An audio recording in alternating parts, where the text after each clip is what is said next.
Yo soy Silvia Lago Martínez, de la Universidad de Buenos Aires, Instituto Gino Germani, Facultad de Ciencias Sociales. Bueno, junto con Ana Laura Riboar, que ahora se presenta, vamos a coordinar la mesa. Tenemos 2 horas. Ahora, después que Ana se presente, pasamos un poquito la lista para ver si estamos todos y todas. Te doy la palabra, Ana. Bueno, bienvenidos y bienvenidas a todos. Y vamos a co-coordinar con Silvia Lago, que también somos compañeras de la red de investigadores de apropiación de tecnologías y de un grupo de trabajo de Claxo, compartimos allí también, así que, bueno, tenemos larga trayectoria juntas y vamos a ver si repartimos un poco el trabajo para organizar la sesión. Y en principio moderaría Silvia, y yo voy a tomar y recibir preguntas por el chat para ir organizando la sesión en general. Bueno, si les parece, me tomo acá unos segunditos, tengo que salir de la pantalla para ver las presentaciones, y estamos... En realidad la idea sería mantener el orden que está propuesto en el programa, y quisiera, bueno, ver si estamos todos. Bueno, el equipo de Rosalía, Soledad, Martín, Rosalía por lo menos está, a quien conozco. Van a presentar el trabajo La apropiación y significación de la información política que circula en las redes sociodigitales en el contexto de los procesos electorales de 2019 en Uruguay. Silvia Buitrago Guzmán, ¿estás? Parece que Silvia aún no ha entrado, pero me confirmó su participación. Seguramente entrará un rato después porque creo que tenía clases. El problema de los encuentros virtuales, a diferencia de los presenciales, es que cuando vamos a un evento, estamos disponibles todo el día para ese evento. En cambio, cuando el evento es a distancia, como en este caso, todo el resto de las actividades que solemos tener, las tenemos que tener igual. Entonces, bueno, como decía Ana recién, estamos corriendo de una sesión a otra, de una clase a otra, de una reunión de trabajo a otra. En fin, tenemos esa dificultad. Bueno, luego hay un trabajo de mi equipo de investigación, creación de tecnologías digitales e innovación social, un estudio de organizaciones sociales en la ciudad de Buenos Aires, que compartimos con Romina Gala y Flavia Samaniego, que ya están aquí. Y Raúl Arturo Alvarado López. Raúl, ¿estás? Sí. El trabajo de Raúl se titula La importancia de la apropiación social de las TIC en la transición a ciudades inteligentes. El equipo de Ana está María Julia o Caterine. Ana, ¿sí están?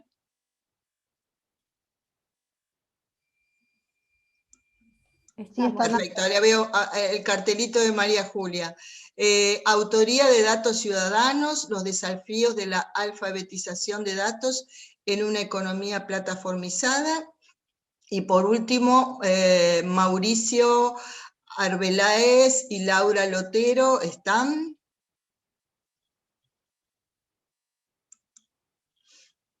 Y Nicolás Fernando Molina. Bueno, esperemos que los colegas ingresen entonces un poquito más tarde.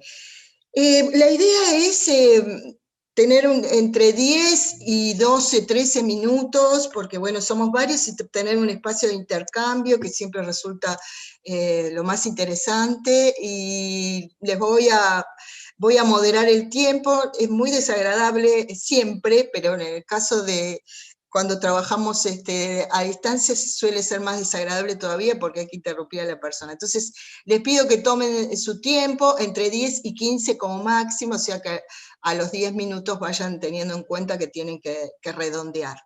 Lo que vamos a hacer, de hecho, hay 4 presentaciones hasta ahora. Vamos a pedir que expongan seguidamente y vayan tomando nota ustedes de las preguntas, o nos las van enviando por el chat para hacer el debate al finalizar. Entonces, sin más preámbulo, le doy la palabra al equipo de Rosalía, Soledad y Martín.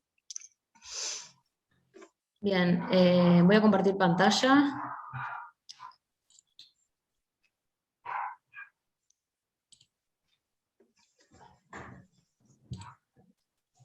¿Se ve, no? Sí, se ve. Bien, bueno, nosotros vamos a presentar los resultados de una investigación que realizamos en la UDELAR, en la Facultad de Información y Comunicación de Uruguay. Un estudio al que llamamos Consumo, Apropiación y Socialización de la Información Política en los procesos electorales de 2019 en Uruguay. Voy a ir corriendo porque es bastante la información, así que ahí vamos. Bueno, rápidamente presentar al equipo. La investigadora responsable fue la profesora Rosalía Binocur, y el resto del equipo lo comprende Soledad Morales, Martín Pérez Pollero, Francisco Díaz, que es mi compañero con el que voy a estar exponiendo hoy, Agustina Montañez, y quien les habla, Camila Rojas. Bueno, el objetivo de nuestra investigación, o sea, lo que nos interesaba investigar, era justamente cómo los y las ciudadanas de distinta pertenencia social y política consumían, se apropiaban y compartían la información política que circula en los diversos medios, tanto electrónicos como digitales, en el contexto siempre hablando de las elecciones nacionales de 2019 en Uruguay. Bueno, después las preguntas que guiaron esta investigación fueron varias y ahí las ponemos. La primera fue, bueno, ¿cuáles son los criterios que se utilizan para seleccionar, interpretar y compartir las noticias que se leen y reproducen? Después nos interesa ver cuáles son los referentes y las fuentes, tanto online como offline, que permiten establecer la credibilidad y verosimilitud de dichas noticias. Después otra cosa que nos interesaba era qué representaciones existen sobre las noticias falsas y qué tanto influyen estas en la percepción y la conducta política. Estas preguntas particularmente fueron como influenciadas o motivadas por una variedad de estudios que en los últimos años se han venido dando, que afirman que, bueno, que todo este tema de las fake news y los procesos de desinformación estaban influyendo en los procesos eleccionarios de distintos países, por ejemplo de Brasil o en la elección de Trump. Y después otra cosa que nos interesaba, bueno, ver qué papel cumplen las redes sociales presenciales en la mediación, validación, orientación y traducción de las noticias que se comparten en las redes sociodigitales. Esto también, en relación al anterior, también nos interesaba salirnos un poco de las redes sociales, digitales, digamos, y recuperar justamente la perspectiva del actor y de los sujetos. O sea, salirnos un poco de la hegemonía que se ha venido dando en los estudios de mirar y centrarse solo en las redes y ver un poco también qué estaba pasando con las personas. Lo que me lleva directamente a nuestro enfoque metodológico, que bueno, para nuestro estudio utilizamos un enfoque socioantropológico que tuvo como objetivo fundamental recuperar la diversidad y la perspectiva del actor. Utilizamos una etnografía multilocal que combinamos, bueno, por un lado, entrevistas en profundidad, y por otro lado hicimos un seguimiento etnográfico a través de WhatsApp de 40 actores sociales. Bueno, estos 40 entrevistados, por supuesto que no significan una muestra representativa, pero nada, intentamos abarcar como una diversidad de actores que fueran, bueno, para empezar tuvimos entrevistados de 4 diferentes departamentos, tanto de Montevideo, Canelones, Maldonado como Paysandú, y nada, gente que tenía secundaria, solo primaria, profesionales y hasta un actual ministro. Bueno, nuestro trabajo de campo, decir que comenzó en mayo de 2019 y terminó en diciembre, después del balotaje que hubo en nuestras elecciones.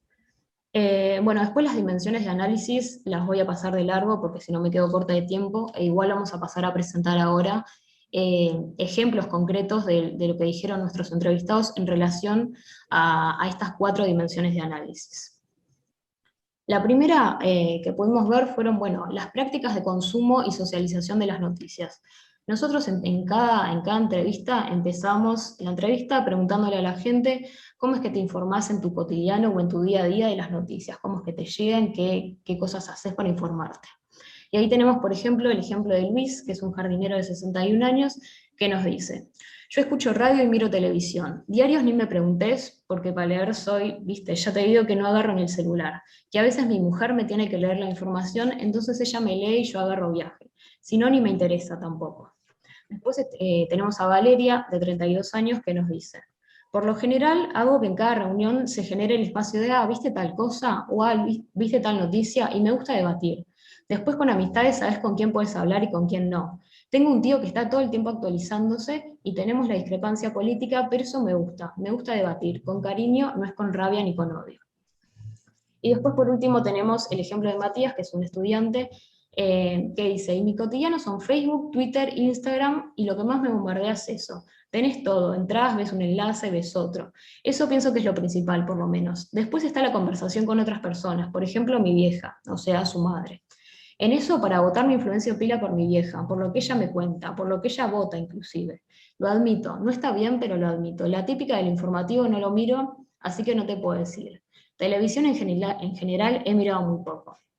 En realidad, para la mayoría de nuestros entrevistados, el consumo de noticias en un año electoral estaba dado o constituía una actividad bastante fuerte, la socialización de esas noticias en los grupos de pares. Es decir, para todos nuestros entrevistados, o la mayoría, el espacio de socialización política, de la información política específicamente, estaba dado por el ámbito doméstico, por la familia, por el grupo de pares. Y después, otra cosa que pudimos ver es que, aunque las noticias que se compartieran provinieran de diferentes medios, tanto electrónicos como digitales, todas las personas utilizaban los grupos de WhatsApp para discutir, pero principalmente discutían en el cara a cara, o sea, fuera de las redes, en la presencialidad. Bueno, después otra cosa que pudimos ver fue la percepción de las noticias asociadas a los diarios informativos de radio y televisión. Y ahí tenemos a Camila, que es una estudiante de 19 años de secundaria, que dice: no, en casa nunca miramos el informativo. Yo qué sé, a veces cuando estoy con papá escucho la radio, pero yo sola no escucho la radio. Yo normalmente entro en internet y me fijo en El País, o sea, miro el diario pero en internet. Y para escuchar a los candidatos uso YouTube. Y después tenemos a Jorge, que es un técnico forestal, que dice: rutinariamente me informo por el informativo, tradicional de la televisión uruguaya, pero también tengo Twitter, que lo uso un poco para tener las primeras informaciones del día.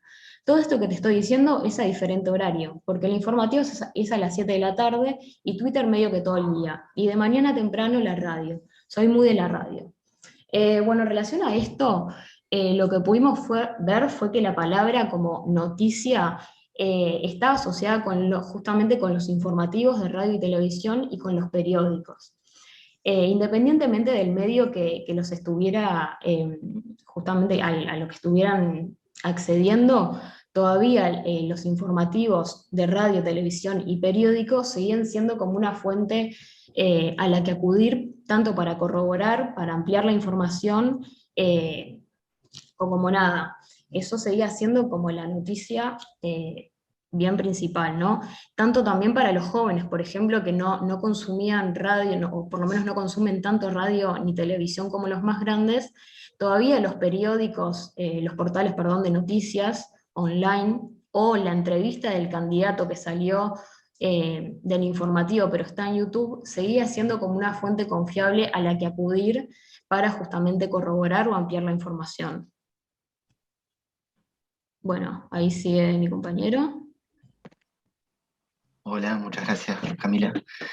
Bueno, continuando entonces con la argumentación, esta asociación de las palabras noticia y credibilidad con los medios tradicionales de las que venía hablando Camila nos permitió entender a las noticias como un marco de organización y simplificación de la realidad, es decir, un mecanismo de reducción de la complejidad que permite al sujeto apropiarse del mar de información que circula en las redes sociales. Este es el ejemplo de Romina, que dice que viste que en Twitter se puede citar un tweet con un comentario. Entonces, como que levantan lo que ponen los medios y comentan. Ahí es cuando entro en los medios, cuando alguien comentó algo que me hace enojar y entro a ver qué dice. O sea que los medios de información siguen siendo una vía de profundización de la información sobre este tema puntual que la hizo enojarse, pero le permite ser como una brújula. En el caso de Ana María, ella dice, bueno, que tiene Facebook, tiene Instagram, se está modernizando, le falta Twitter, pero que ahí están los grupos de gente de mi edad que te has ido encontrando. Ahí vos también te vas involucrando porque surgen los comentarios del día a día. de que de repente te dice, ¿te enteraste de tal o cual noticia? No, no, contame. Y ahí entonces después empieza tu investigación fuera del grupo de qué es lo que pasó. Lo que vemos entonces es como una relación cotidiana con la noticia del día a día, que va generando un hábitus, que en el caso de Uruguay ya lleva más de 3 generaciones, de maneras de entender las noticias y percibir la realidad según los distintos sesgos que ya se entiende que vienen en las noticias.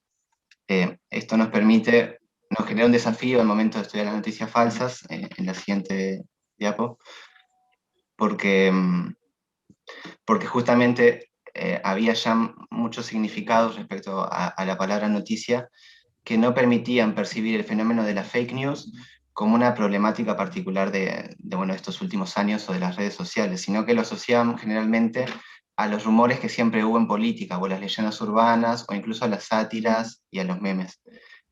No voy a entrar en el detalle de cada tipo de noticia falsa que vimos, pero en general la regla es que, lo que vimos en cada entrevista es que ninguna noticia se reproduce en automático. Sea falsa o no, siempre hay un referente de autoridad al que se contrasta la información de la noticia para establecer una opinión propia.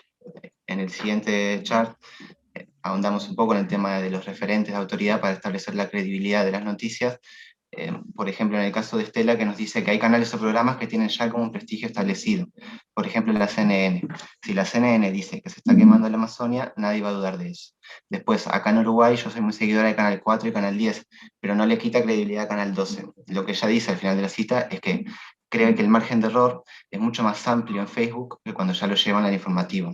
Hay cierta credibilidad y legitimidad asociada a la práctica periodística que diferencian la información de la opinión. A diferencia de lo que sucede en las redes sociales, como por ejemplo en el caso de Camila, que al final de la cita dice, hay mucha gente grande también usando Twitter y ponen más bien las experiencias que tuvieron a lo largo de los años. Entonces eso no lo puedes refutar. Yo qué sé, hay una experiencia más de participación en las redes sociales versus la función de información que tienen los medios tradicionales. Perdón, 5 minutos. Perfecto, dale. Terminando entonces con la argumentación, otros ejemplos de referentes de autoridad que usan los sujetos para establecer la credibilidad de las noticias. Bueno, el primer ejemplo es el hijo, que plantea en la mesa de la familia que el tema de la ley trans, y ahí generan discusiones en la familia, el ámbito doméstico siempre estructura y es central en la credibilidad que se le establece a la noticia. El caso de Loli, el segundo ejemplo, es una empleada doméstica que tiene como referente a la patrona para formar una opinión respecto a un político uruguayo. Y en el caso de Alicia, la referencia es directa con la política, en este caso Constanza Moreira, pero el vínculo personal con un político surgió en varias entrevistas como una fuente de credibilidad y de confianza en dicho político. Terminando la exposición de resultados, respecto a la cuestión de la polarización, lo que vimos es que esta aparente polarización de posturas y opiniones en las redes no refleja necesariamente una polarización de opiniones en los entrevistados o en el ámbito doméstico. Porque en este caso lo que nos pareció es que los silencios son más elocuentes que los gritos, y que muchas veces lo que se ve en las redes sociales son simplemente los gritos, mientras que la mayoría de nuestros entrevistados se limitan a escuchar y leer lo que sucede en las redes sociales. El ejemplo de Sabrina es muy claro, que dice que hay muchas personas como yo que se quedan calladas y no opinan sobre el tema. Yo lo hago más desde una perspectiva de que me gusta leer los distintos puntos de vista antes de entrar a hablar sin saber. En general, esa es la experiencia, y solo nos tocó un entrevistado que era participante activo de las redes sociales que puede reflejar más lo que se ve en los estudios hegemónicos de una polarización de posturas de las opiniones. Y ya entrando a las conclusiones de la presentación, como veníamos diciendo, encontramos en las diversas trayectorias biográficas un espacio central en el que anclar las maneras en las que los entrevistados se apropian de la información política y del consumo de noticias y valoración de los hechos políticos. Entonces, dependiendo del estrato social, del acceso a distintas instituciones y la manera en que el sujeto y las familias afrontan las crisis históricas, hay una distinta percepción de las noticias, y que las noticias falsas no necesariamente se reproducen en automático. En la siguiente chart, como consecuencia de esto también, las llamadas burbujas informativas que están tan en boga, no son tan cerradas y homogéneas como aparentan, sino que son más bien porosas y vulnerables al disenso, y que no tienen efectos de clausura. Quizás como nos hemos dado cuenta en la pandemia, cada uno tiene más de una burbuja y no son necesariamente heterogéneas, homogéneas entre sí. Bien, bueno, para terminar un poco con las conclusiones, leo ahí que aunque la polarización de ideas en las redes sociales evidencia la hegemonía de ciertas opiniones o interpretaciones de distintos sucesos de la realidad por encima de otro, eso no significa que todos los miembros de los grupos online suscriban siempre dichas opiniones o interpretaciones. O sea, la polarización figura más como una cuestión de marcar los límites de cuáles son las grandes discusiones, pero en realidad la mayoría de la gente se mueve como en los grises. Y después la última, pese a la influencia creciente de las redes sociodigitales en la polarización de las ideas y difusión de noticias falsas, en realidades sociopolíticas como las de Uruguay, los referentes personales de autoridad, las instituciones políticas, esto era especialmente significativo en Uruguay, y los medios de comunicación tradicionales siguen teniendo un peso decisivo en la selección, reproducción y credibilidad de la información política que circula tanto en los medios electrónicos como digitales a los que se acude. Y bueno, por ahí medio corriendo terminamos, dejamos los mails por cualquier consulta y bueno, estamos al habla. Muchas gracias, Camila y Francisco. Bueno, continuamos con el orden, que yo tengo que mirarlo, esto de no usar papel, a veces también tiene sus complicaciones porque hay que encontrarlas diferentes, hay que trabajar con diferentes pantallas. Silvia, llegaste. Sí, Silvia Huitra. Hola Silvia, te habíamos mencionado antes. Bueno, así sí, okay. te digo que continúas tú. Apropiaciones emergentes de tecnologías digitales, 3 casos colombianos, y por si no llegaste a escuchar, la presentación no debe exceder los 15 minutos, a los 10 minutos yo aviso que le faltan 5. Ok, Adelante y perfecto. presentate también, por favor. Bueno, muchas gracias a todos. Mi nombre es Silvia Buitrago, soy doctora en Ciencias Sociales y Humanas de la Pontificia Universidad Javeriana de Bogotá, Colombia. Tuve la oportunidad de hacer mi estancia doctoral en Argentina, en Buenos Aires, con la UBA. Y el tema que yo trabajo es la apropiación de tecnologías por parte de comunidades de base. En estos momentos justo estoy en un municipio que se llama La Mesa, Cundinamarca, un municipio que queda como a 2 horas, más bien, a 2 horas de la capital de Bogotá, y estoy acá pues pasando todo el confinamiento y trabajando pues con comunidades de veredas cercanas, como en especial familias campesinas. Les voy a contar el proceso de investigación que fue mi tesis doctoral. Es una tesis que se está en este momento en proceso de publicación con la editorial de la Universidad Javeriana y aborda procesos de apropiación por parte de 3 comunidades. Entonces, si me permiten, vamos a ver cómo me va acá en el compartir pantalla. ¿Me confirman si lo están viendo? Sí. Ok, perfecto. Entonces, bueno, yo también voy a estar acá como saltando entre pantallas y pantallas porque los apuntes pues los tengo en otro lado. Bien, pues acá lo que procuré trabajar fue el abordaje de la tecnología.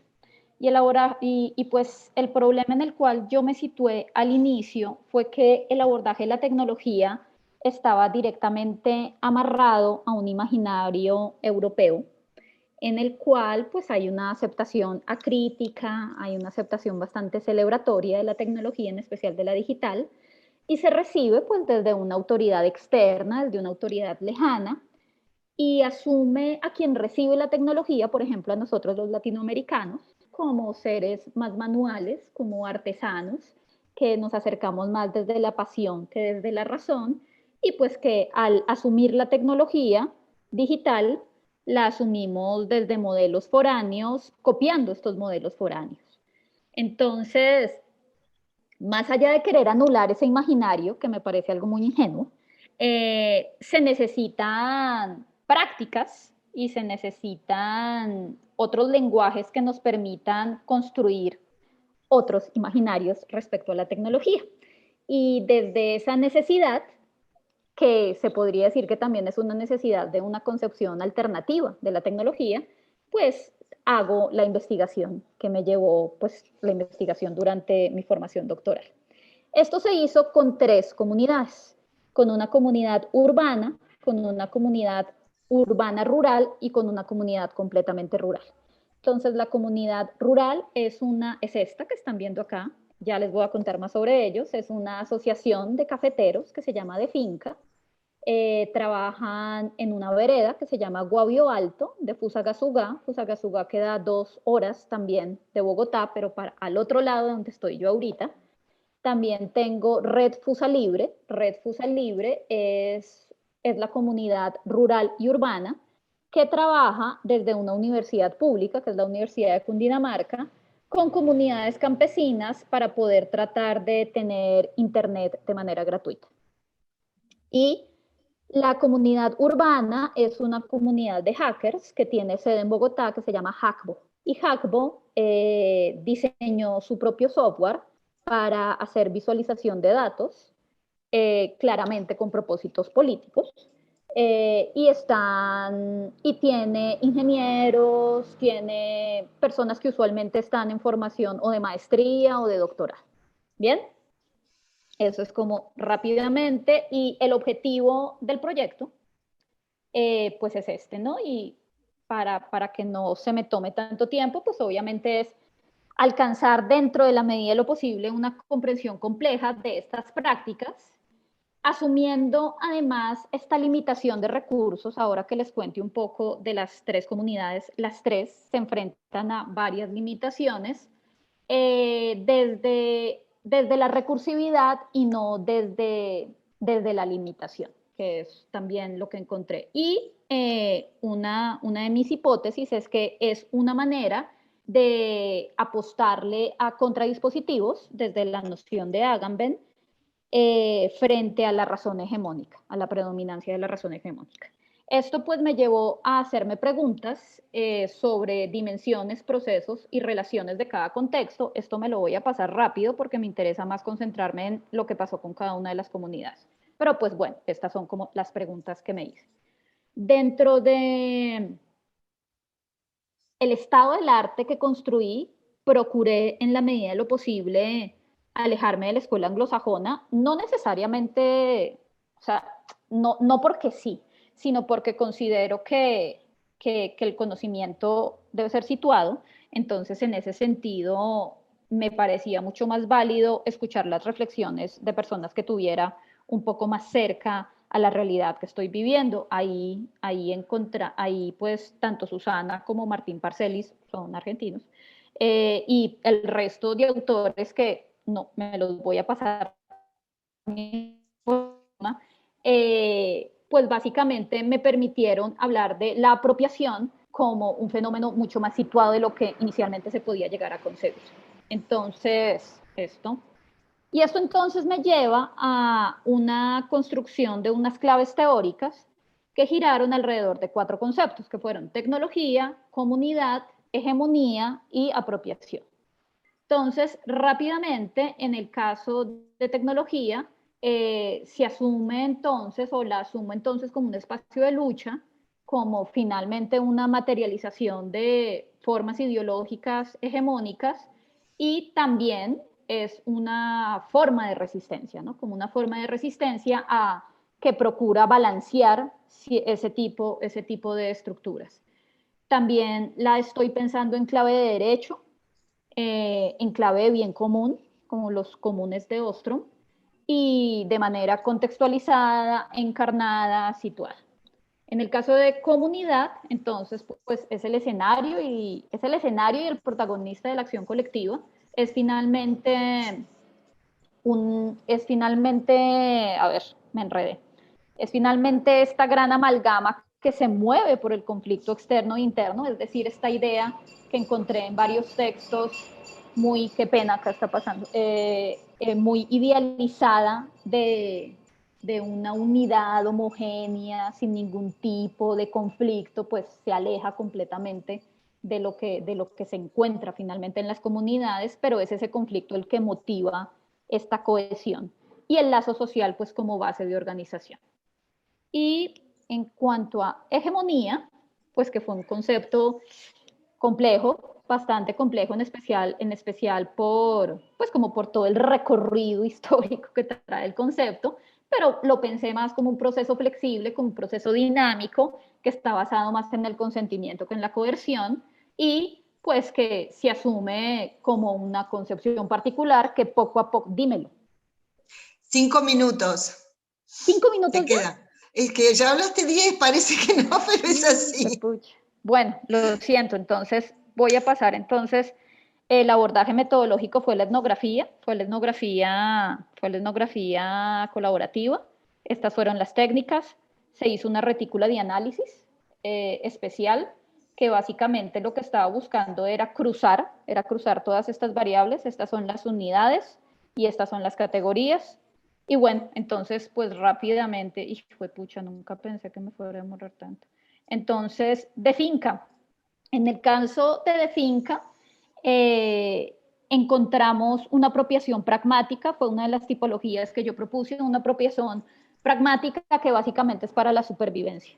La inserción en el mercado, a pesar de considerarlo inequitativo, lo consideran absolutamente vital para poder continuar, y eso ha hecho que la apropiación de la tecnología como este diálogo que se hace con unas razones hegemónicas y ya establecidas, se hace directamente apuntándole a la productividad para la subsistencia. Es decir, estamos hablando de comunidades campesinas que sin ningún tipo de conocimiento se han metido a abrir tostadoras, a tratar de hackearlas, y para eso la atención y el acompañamiento de la academia pues ha sido vital, ¿no? Y prevalece la informalidad cuando se les propone la idea de una mayor formalización para obtener unos sellos y para poder aumentar el precio. Hay una resistencia, en especial porque eso se atraviesa con sus mismas formas de vida, donde predomina la oralidad, donde predomina más los tratos verbales que los tratos por escrito, por ejemplo, estas asociaciones que hacen entre las diferentes fincas. Algo importante en esta apropiación pragmática es la constancia, la recursividad, y es impresionante la tolerancia a la frustración, porque sin embargo esa tolerancia a la frustración genera a veces incredulidad en la comunidad, porque es comunidad a la cual cada peso le cuesta, ¿no? Entonces, estos ensayos y error típicos del cacharreo, que es una característica que se encuentra en estas apropiaciones, pues les cuesta y les cuesta bastante. Entonces, eso genera un clima de tensión, en especial a comunidades que históricamente los han obligado a trabajar de manera individual. Esta es una región que fue azotada por la violencia, por la guerrilla, por todo este conflicto armado de 50 años. Ya voy cerrando, gracias. Seguimos entonces con Red Fusa Libre. En el caso de Red Fusa Libre encontramos que la apropiación que ellos están marcando es una apropiación en la cual hay un ejercicio de construcción de comunidad, se amarran mucho a todos los principios de la radio comunitaria y trabajan de manera bastante, hay un concepto que pues no alcancé a explicar, pero es el concepto de la affordance de la tecnología. Para ellos el affordance participativo que despierta la tecnología y esta capacidad de implicación en términos de Levy, pues es entonces fundamental. Estando insertos en la academia, la critican bastante por los límites en cuanto a tiempos, en cuanto a costos y demás. Y por último, grafoscopio es una apropiación más reflexiva y más para la denuncia. Son personas que están en una situación de, no necesariamente de lujo, pero sí no son personas que no viven de la apropiación de la tecnología, contrario a lo que pasa con las otras dos. Por lo tanto, sus ejercicios son muchísimo más pausados, son muchísimo más reflexivos, y eso, si bien les ha permitido llegar a unos niveles de comprensión de la tecnología en su materialidad muchísimo más profundos, los ha alejado de la práctica. Y eso es también pues como un diálogo importante, es una falencia que considero yo es importante detenerse. Y, perdón, se me bloqueó esto. Silvia, ya llevamos casi 20 minutos y nos faltan todavía 4 presentaciones. Perfecto, perfecto. Si Mil quieres gracias. decir algo de cierre general. No, en el caso de la apropiación, entonces, pues como un fenómeno completamente situado, un fenómeno que despierta otras apreciaciones de la misma tecnología, y cómo finalmente estas apuestas por la hibridación pues van a responder a las necesidades del lugar. Y si necesitan y pues si quieren hablar un poco más del tema, luego puedo dejar en el chat mi correo como para que hablemos con más calmita. Muchas gracias. Bueno, muchas gracias a ti. A ver si dejas de compartir pantalla y seguimos. ¿Listo? Ya. Bueno, nos toca a nosotras. Después Raúl, María Julia, lo voy a anotar para no tener que... y Mauricio. Bien, subimos la... Ahí está. Bueno, este trabajo es un trabajo realizado en equipo, en realidad en el equipo de investigaciones SIC del Instituto Gino Germani, de manera que es un trabajo colectivo. Pero bueno, la verdad es que el título, me voy a tomar yo el tiempo, perdón, el título no refleja lo que dice la ponencia, porque este es el título que enviamos en el 2019, pero este es un trabajo que terminamos construyendo en el 2020, por lo tanto, en realidad, el título no se condice con lo que es la presentación. ¿Pasamos la hoja? Venimos hace mucho tiempo trabajando con movimientos y organizaciones sociales y apropiación de tecnologías. Lo que nos pareció sumamente interesante en enfocar en el año 2020, en el año de pandemia, cómo se había modificado el activismo. Entonces, este trabajo tiene 2 objetivos básicos: contribuir a la comprensión de este fenómeno que tal vez no sea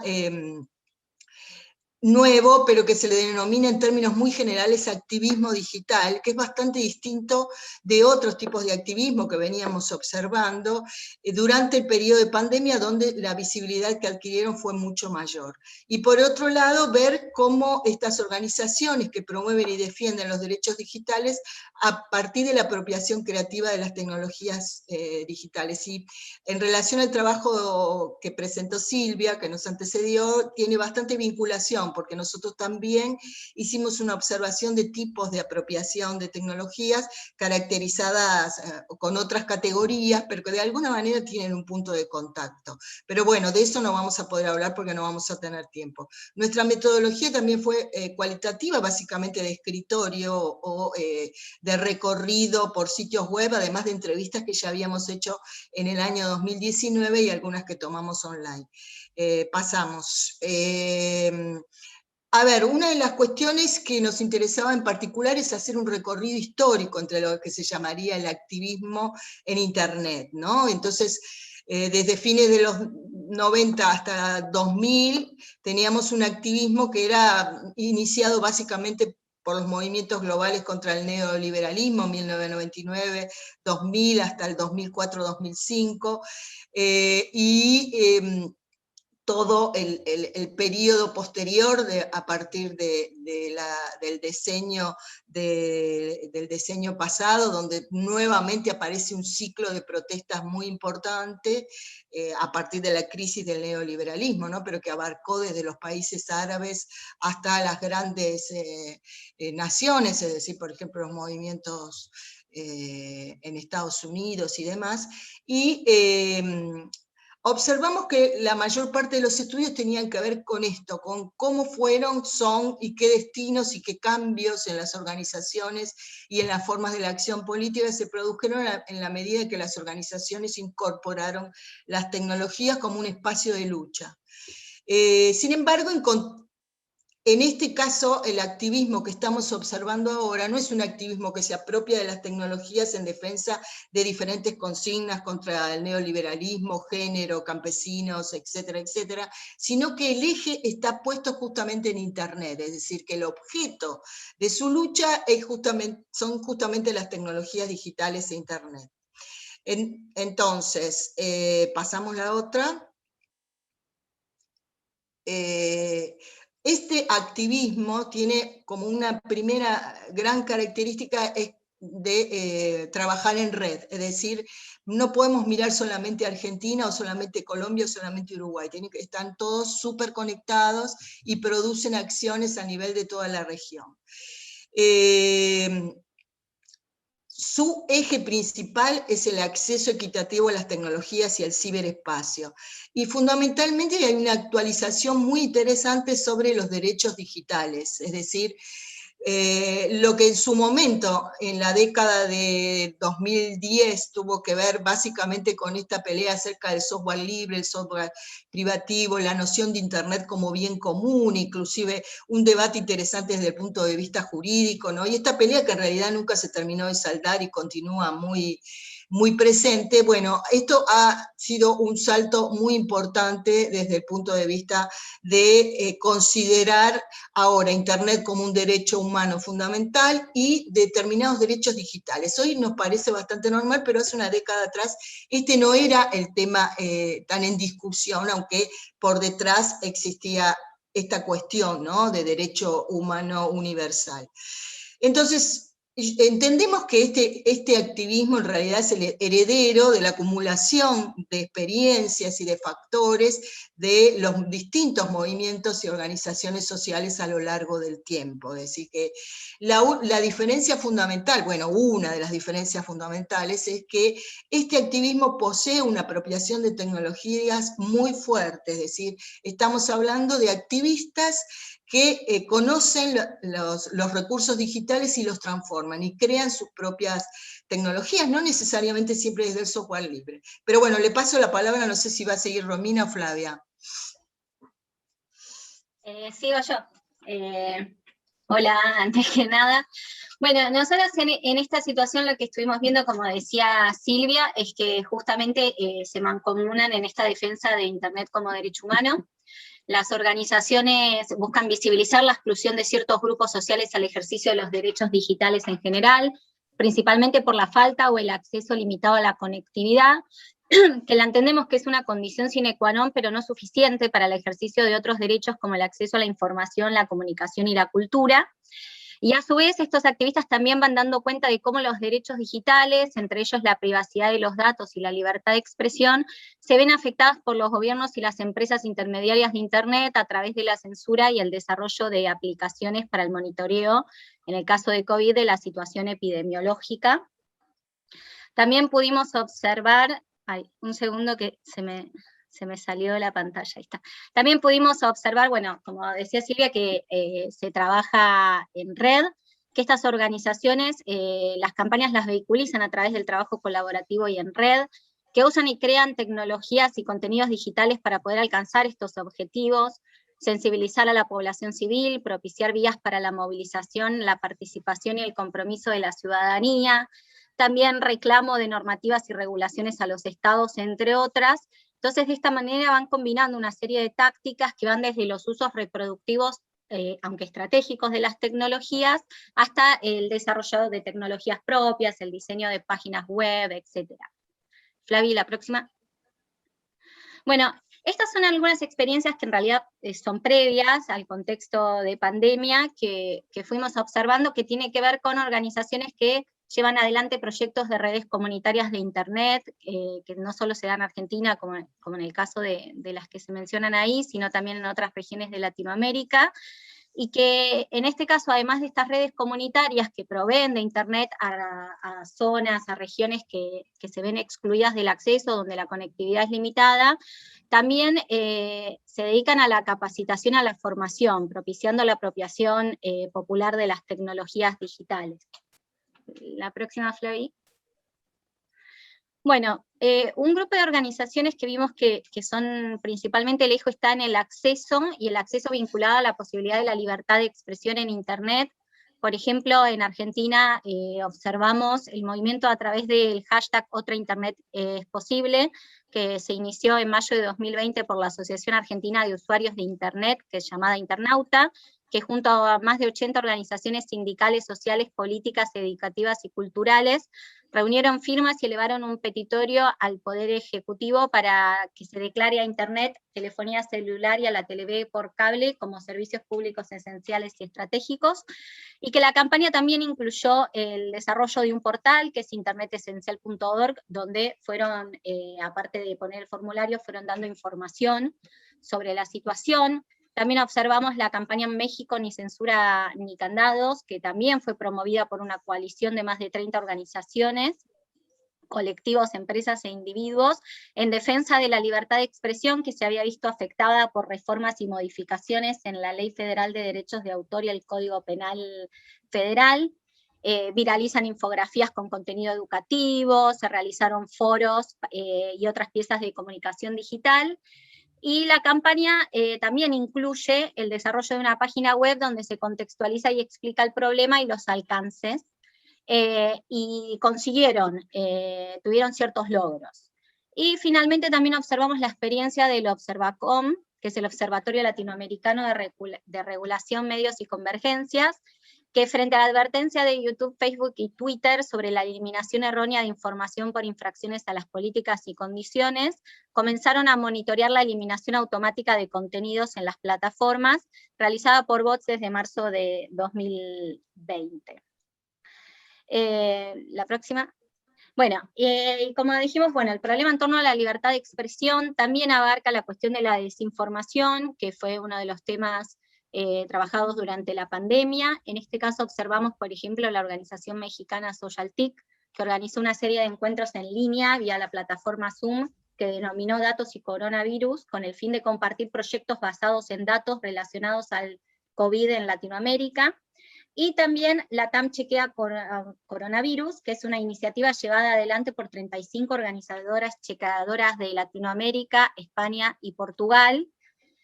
Y estas experiencias que buscan justamente, por un lado, recolectan información sobre las políticas públicas que se llevaron adelante en los diferentes países, y también chequean la información.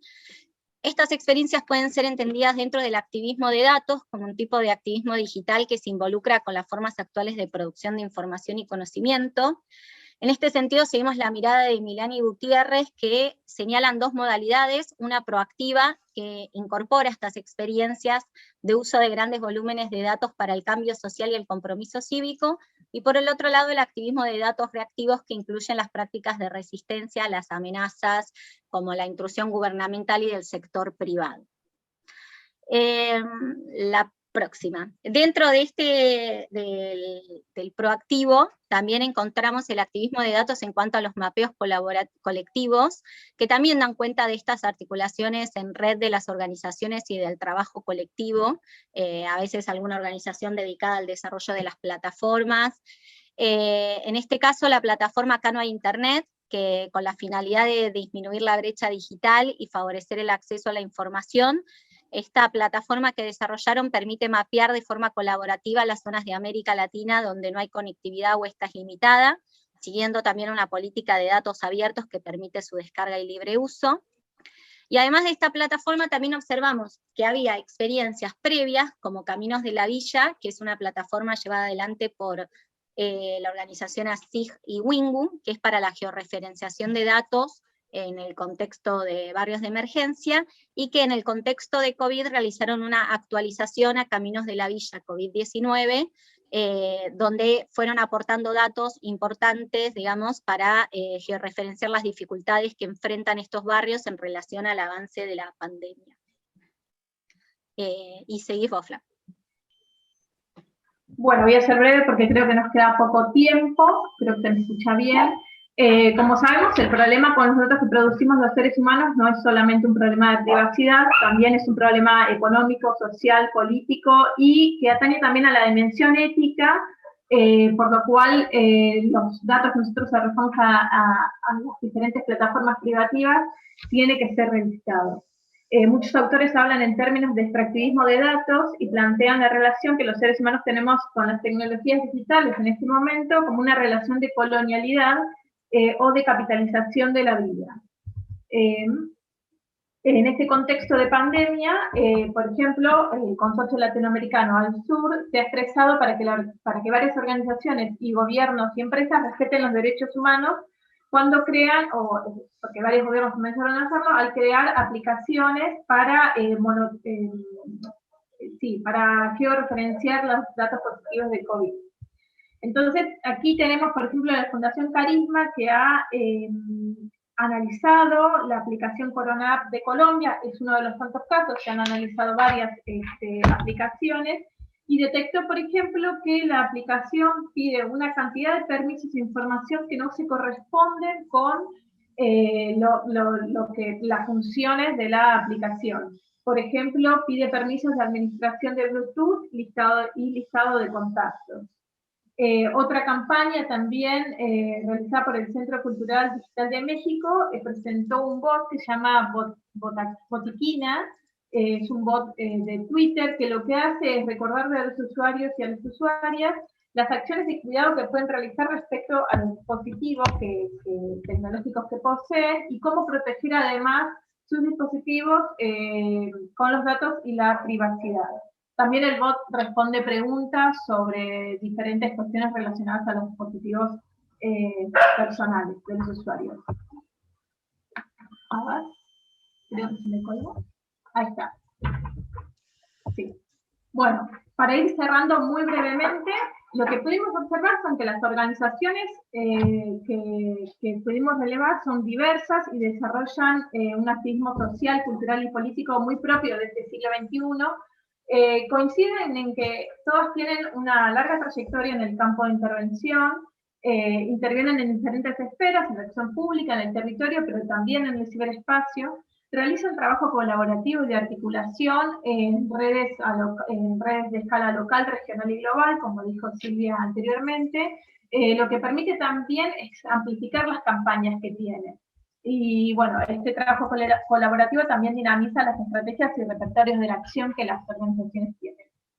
También, a su vez, implementan diferentes estrategias para abarcar la difusión y la información en las redes sociales digitales, como el chequeo de datos, la organización de webinarios y los encuentros en línea, con campañas que también piden, por ejemplo, la firma de petitorios, los mapeos colaborativos, y entre otros. Eso se vio fundamentalmente en el 2020, que todas las campañas fueron a través de Internet.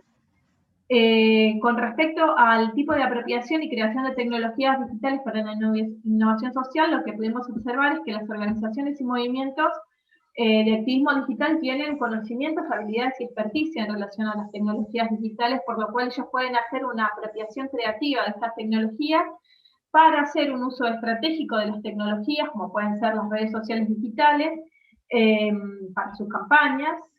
También desarrollan contenidos digitales, diseñan, por ejemplo, sitios web, crean tecnologías propias, como es el caso de las redes comunitarias, intervienen política y socialmente también en el desarrollo de las plataformas de mapeo colaborativo y de bots. Promueven la participación ciudadana con estas acciones, contribuyen también a que haya una apropiación social y popular de las tecnologías digitales, y a su vez contribuyen a democratizar Internet y favorecer el acceso a la información, comunicación y cultura por el derecho a la libertad de expresión. Todo esto engloba también una defensa de los derechos humanos en Internet.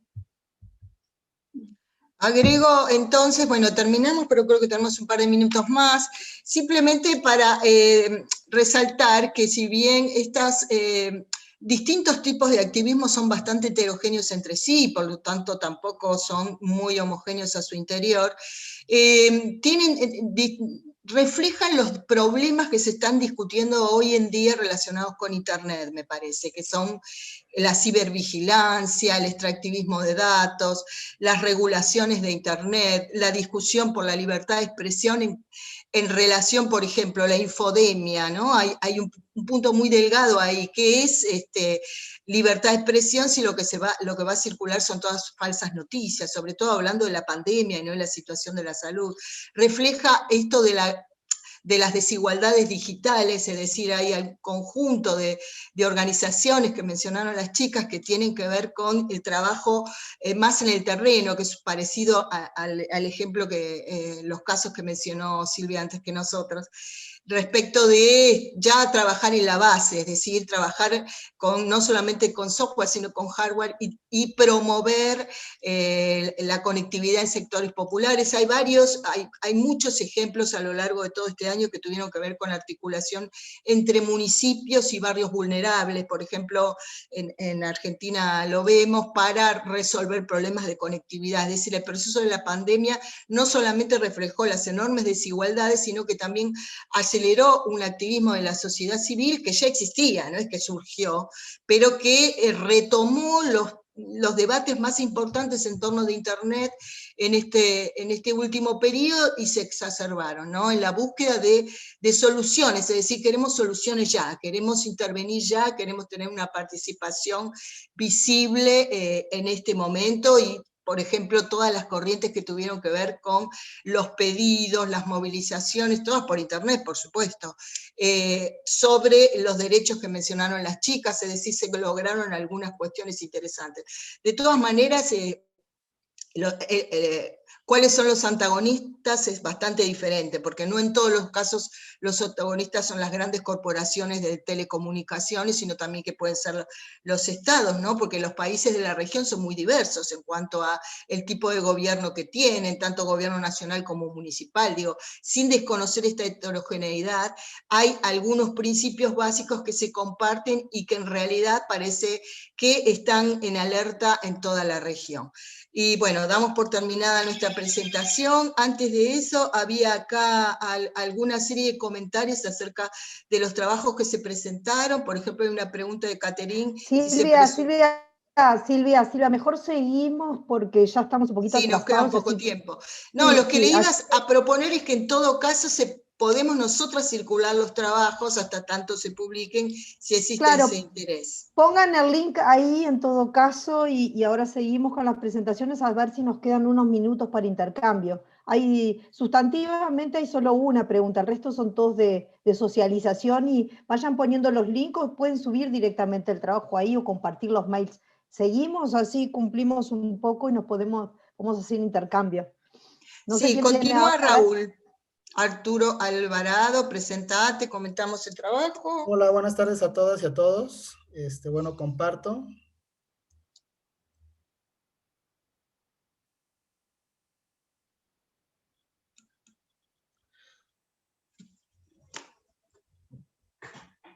Sí se ve, ¿verdad? Sí, se ve, se ve. Sí, adelante, perfecto, Arturo. Bueno, mi nombre es Raúl Arturo Alvarado López, soy doctor en Economía en el campo de Economía de la Tecnología por la UNAM. Actualmente soy catedrático CONACYT asignado a la Universidad Autónoma de Querétaro. Bueno, y el tema que les voy a presentar es un tema más teórico y conceptual, a diferencia de lo que ustedes han presentado, y que se centra en la relación que tiene el tema de la apropiación social de las TICs en torno al diseño o transición hacia las ciudades inteligentes. Bueno, este es el índice de la presentación, no me detengo en esto. Bueno, hay que destacar que la revolución de las tecnologías de la información y comunicación, bueno, sabemos que han permeado en todos los ámbitos y el quehacer humano. Es así que, bueno, el desarrollo y difusión de las TICs y por lo tanto el surgimiento de lo que hoy denominamos la era digital ha llevado a cambios radicales tanto en el contexto económico como social y también con sus implicaciones en el contexto ambiental, ¿no? Con el despliegue acelerado de las TICs han surgido nuevos campos alrededor de sus usos y aplicaciones, así como el desarrollo de nuevas herramientas que permean a todas las actividades humanas. Hoy no podemos pensar las actividades que realizamos en el día a día sin las TICs, ¿no? Y razón de eso es que hoy tenemos la oportunidad de estar en puntos diferentes gracias a este tipo de tecnologías y estar dialogando, ¿no? Bueno, en el actual siglo, hay una confluencia de factores tecnológicos en torno a las tecnologías de la información y comunicación. Bueno, hoy sabemos que es la digitalización y la comunicación y la movilidad, los grandes cúmulos de datos, que es la generación y el uso de la Internet de las cosas, la inteligencia artificial. Hoy sabemos que ante el nuevo contexto de pandemia, sabemos que estas tres esferas de una u otra manera han aportado hacia tratar de buscar soluciones en torno a esta emergencia sanitaria, ¿no? Bueno, en el contexto urbano, en esta revolución de la tecnología de la información y comunicación surgen conceptos como Smart Cities, ciudades del futuro, ciudades inteligentes, entre otras denominaciones y definiciones que se le da hacia el tema de la relación de lo urbano con las tecnologías de la información y comunicación, ¿no?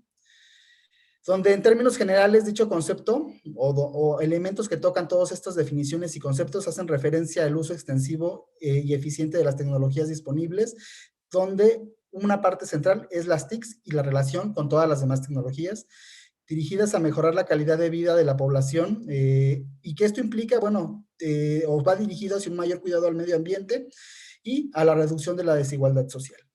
Hay diferentes definiciones que vienen desde la empresa, desde la industria, desde los tomadores de decisiones, desde organismos internacionales.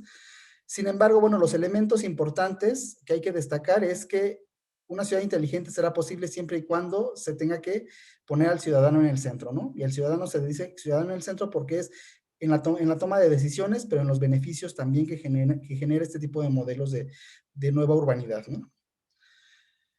Bueno, si bien las ciudades sabemos que tienen muchos problemas y que no son problemas nuevos, pero que si bien se han ido estos agravando con el paso del tiempo, ¿no?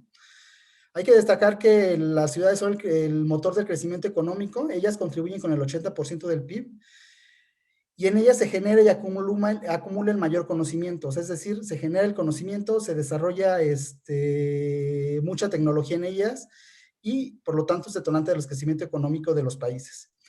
Sin embargo, bueno, la realidad es que el crecimiento desmesurado de las ciudades y la falta de planificación y la alta concentración de personas ha generado problemas que permean en las diferentes esferas económicas, sociales y ambientales. Esto nos ha llevado a diferentes problemas que no hemos podido solucionar problemas anteriores y que ahora se presentan nuevos problemas que de manera diferente igual no podemos darle solución.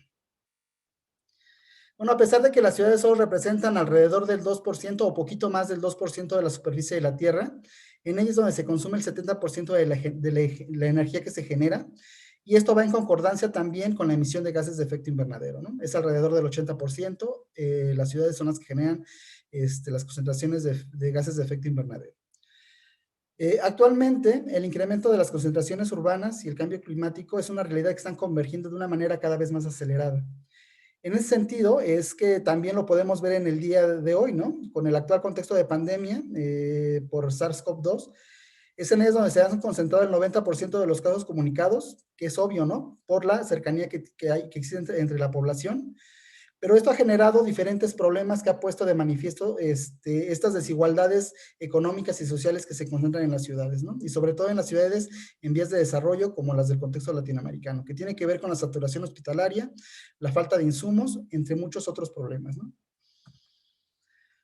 Bueno, es así que las ciudades son altamente vulnerables a los efectos del cambio climático y a otros problemas globales, como les comento, el problema de la actual emergencia sanitaria, ¿no? Las poblaciones más afectadas son, como les decía, las zonas pobres e insulares, como hay muchas en América Latina. En las ciudades el cambio climático ha tenido impactos negativos en la infraestructura y en el acceso, y donde tenemos poca capacidad de respuesta hacia estos efectos ante un problema que nos presenta el cambio climático, como tiene que ver inundaciones, sequías, y esto, bueno, afecta directamente hacia la calidad de vida de la población. Es así que la urbanización representa importantes desafíos para la gestión urbana, ¿no? Para los tomadores de decisiones. Tienen que garantizarse sistemas de salud de calidad, tiene que garantizarse seguridad ciudadana, seguridad productiva, tiene que garantizarse una movilidad acorde y ad hoc a las necesidades de la población, tiene que garantizarse ahora conectividad, ¿no? Esto es un elemento súper importante en el actual contexto de pandemia, ante las desigualdades económicas y sociales que existen, hoy hemos visto, ¿no?, que estas brechas se han hecho cada vez más grandes, ¿no?, que tiene que ver con las cuestiones de género y el acceso hacia la educación. Gestión del agua, la gestión de los residuos sólidos urbanos, que es un problema que permea todas las grandes ciudades de América Latina y del mundo, pero que, bueno, las de América Latina no han podido solucionar este tipo de problema de manera adecuada. El caso particular de México tiene un problema importante en la gestión de residuos sólidos urbanos, que implica costos importantísimos, costos económicos y ambientales. La gestión energética, ¿no? Un elemento central importante es la transición hacia las energías renovables. Sin embargo, es poco lo que se le ha apostado en el contexto latinoamericano hacia el uso y aprovechamiento de este tipo de energías. Hay que destacar que, como les mencionaba, hay diferentes conceptos de lo que es o tendría que ser una ciudad inteligente. Hay una definición que crea la Unión Internacional de Telecomunicaciones de la ONU y que va alineada hacia los objetivos de desarrollo sostenible de esta misma organización, donde plantea que una ciudad inteligente será siempre, o es necesario que una ciudad inteligente sea necesariamente sostenible, y se entiende como una ciudad innovadora que utiliza las TICs y otras tecnologías disponibles para mejorar la calidad de vida, la eficiencia de la operación y los servicios urbanos, la competitividad, garantizando al mismo tiempo la satisfacción de las necesidades de las generaciones presentes y futuras con respecto a los aspectos económicos, sociales y ambientales. Es decir, Aún 5 minutos, perdón que te interrumpa. Perfecto. Es decir, que tenemos que transitar este tipo de modelos. ¿Es posible? Bueno, sí, es posible, difícil, pero posible, pero sobre todo necesario. Bueno, por lo tanto, surge la necesidad, sobre todo la urgencia, de generar estrategias de planificación y adecuación del entorno en favor de la inclusión y la participación ciudadana, con beneficios tanto para el medio ambiente, la economía y la sociedad en general. Bueno, ¿y cómo es posible esto? Bueno, mediante un uso intensivo y extensivo de las TICs y su relación que guardan estas tecnologías de la información y comunicación con las demás tecnologías en favor del medio ambiente y de la sociedad. Bueno, es así que mediante dichas iniciativas, lo que se busca es un despliegue de sistemas urbanos inteligentes que sirvan para el desarrollo socioeconómico, ecológico, abordando los orígenes de la igualdad social y demás problemas a los que se enfrentan la mayoría de las ciudades alrededor del mundo. Bueno, a partir de la convergencia tecnológica propiciada por la era digital, bueno, se constituye un conjunto de tecnologías cuyas aplicaciones abren un amplio abanico que permean las diferentes esferas, es decir, es posible a partir de un uso adecuado de las tecnologías de la información y comunicación. ¿Cuáles son las dimensiones que debe atender una ciudad inteligente? Bueno, en realidad debe atender todas las dimensiones en las que se interactúa a partir de la ciudad y la sociedad, que tiene que ver con la calidad de vida, la economía, el transporte, la movilidad, las personas y una gestión y administración inteligente de la propia ciudad. Pero, sin embargo, es necesario enfatizar que para que las TICs contribuyan a la transición de una ciudad inteligente, no es suficiente el acceso y la conectividad. Es decir, no es garantizar solamente el acceso a las tecnologías, sino que se puedan garantizar las capacidades y el conocimiento que haga posible su uso, ¿no? Es decir, un proceso de apropiación social de estas tecnologías. La apropiación social de las TICs es un campo emergente de estudio que busca comprender los factores y mecanismos que pueden estar relacionados con el aprovechamiento de esas tecnologías a diferentes niveles de estudio, individuales, grupales y organizacionales. Es así que la apropiación social de las TIC ocurre cuando las personas, además de tener acceso a las TIC, cuentan con la habilidad para utilizarlas y forman estas partes de sus actividades cotidianas, tanto productivas, de ocio y relacionales, con la finalidad de fomentar el desarrollo social, económico y cultural.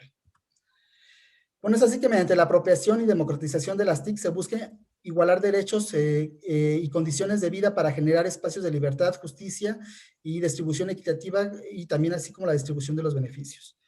Para lograr un verdadero rediseño de las ciudades apoyadas en infraestructuras inteligentes, por lo tanto, es preciso observar varios principios rectores, a saber, de la inclusividad, la resiliencia, la sostenibilidad, la interoperabilidad y la flexibilidad, a fin de reducir riesgos y garantizar una seguridad de la ciudadanía.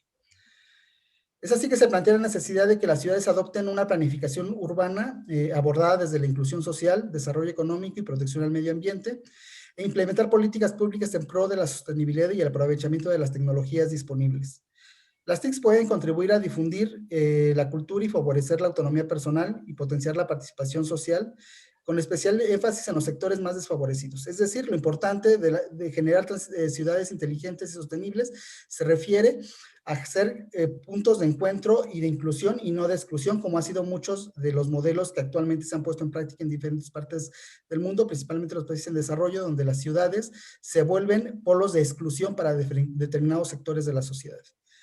Y ya para concluir, bueno, solamente doy algunas reflexiones finales, que son, las ciudades tienen como uno de los principios rectores de este siglo el garantizar mejores entornos.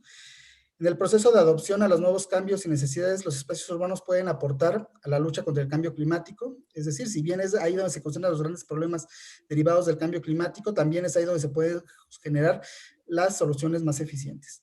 La planificación urbana y el uso de tecnologías de infraestructura inteligente podrán ser palancas clave en la lucha contra el cambio climático, como la transición hacia un modelo energético más sustentable, que tiene que ver con el aprovechamiento de energías renovables. Y finalmente, bueno, el reto es hacer de las TIC instrumentos que permitan mejorar la calidad de vida de los habitantes, mejorando las condiciones de vida y garantizando la igualdad de oportunidades, hacer de las ciudades ecosistemas digitales que reflejen las dinámicas de los ecosistemas naturales para establecer la relación simbiótica entre las actividades económicas, sociales y medioambientales. Bueno, y ante el actual contexto de crisis por la pandemia, los modelos de ciudades inteligentes pueden jugar un rol central en la recuperación económica y la pronta y eficaz y equitativa solución hacia este gran problema, ¿no?, que hoy nos enfrentamos. Bueno, muchas gracias. Por mi parte es todo. Ahí les dejo unos correos de contacto. Muchas gracias por su atención. Bueno, muchas gracias, Raúl. Entonces, continuamos María Julia y equipo.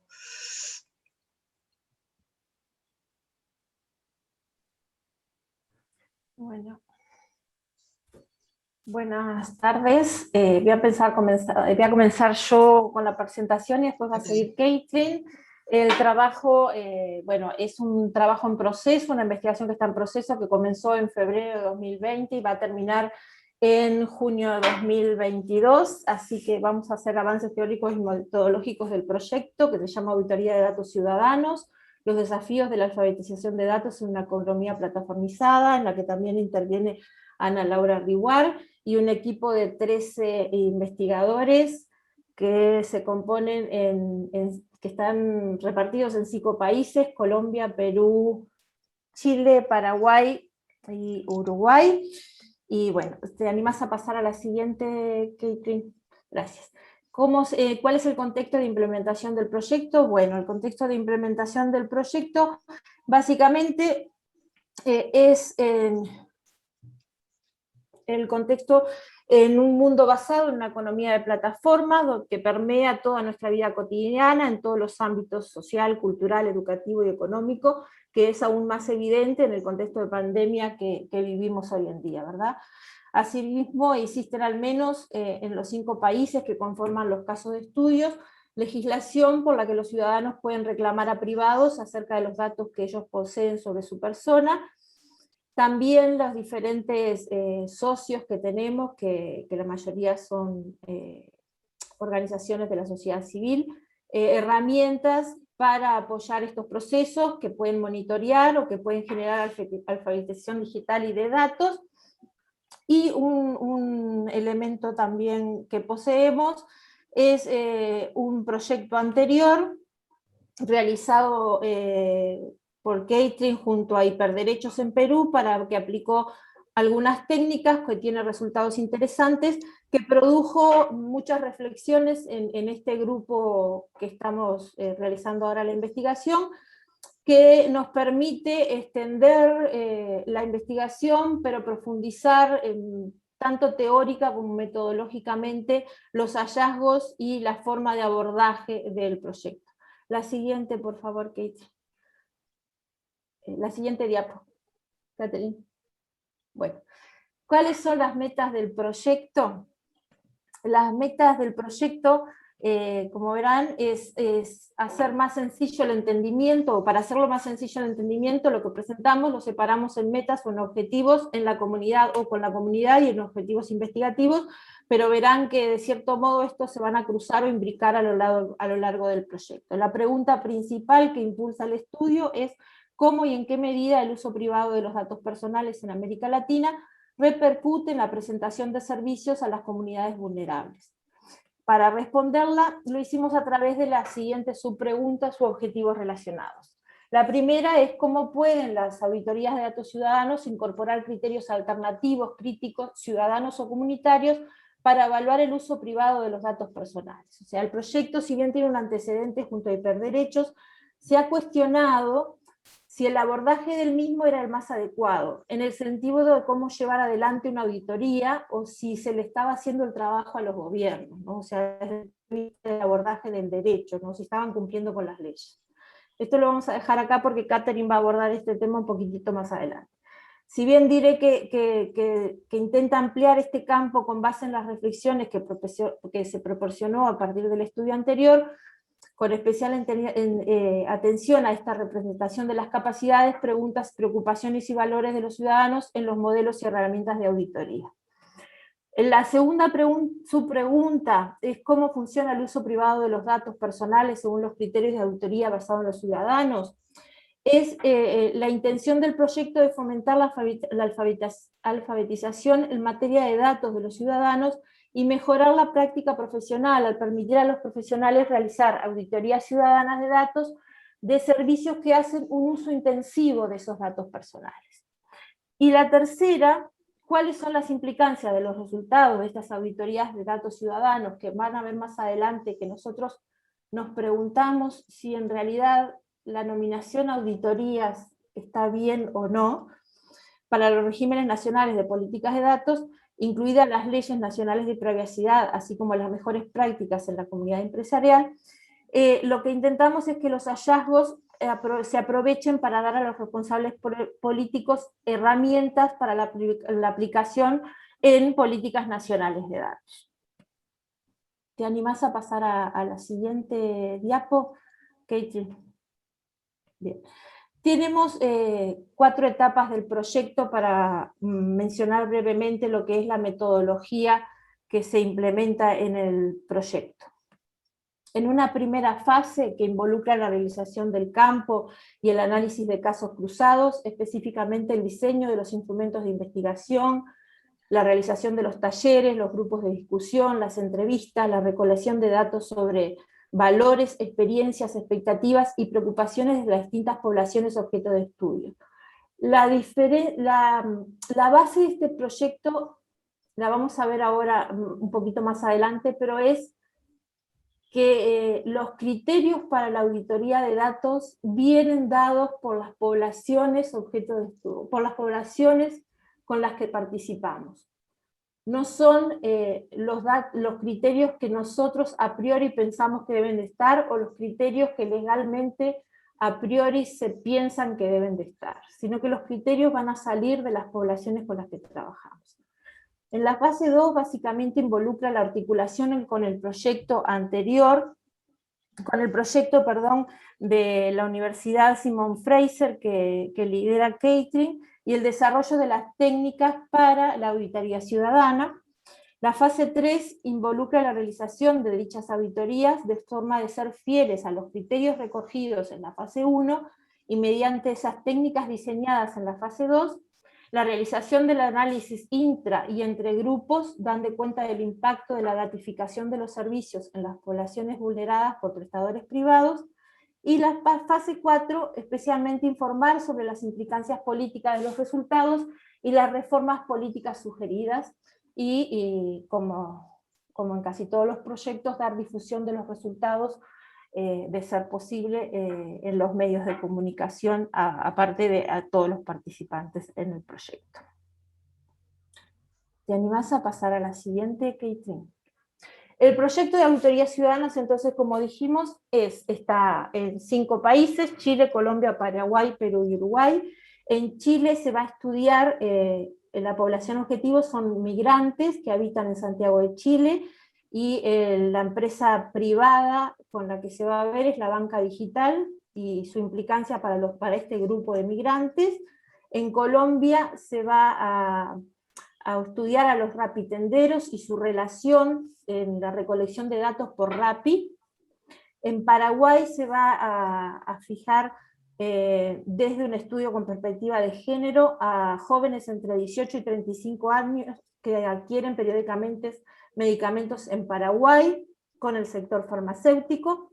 En Perú también con las cadenas farmacéuticas, pero en particular con mujeres de 18 a 35 años que adquieren anticonceptivos hormonales orales.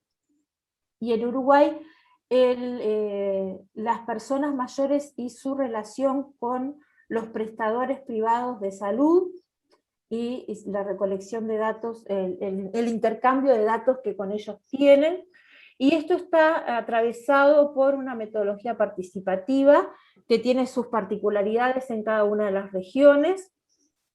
Por eso no presentamos cada una en particular, pero va desde grupos de discusión, entrevistas, y después tuvimos un desafío muy grande porque cuando se presentó el proyecto no existía la pandemia, y después tuvimos que adaptar toda una metodología presencial a una metodología virtual.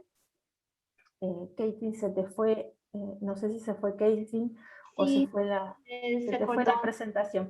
Bueno, y está atravesada por el data literacy y la plataformización de la economía.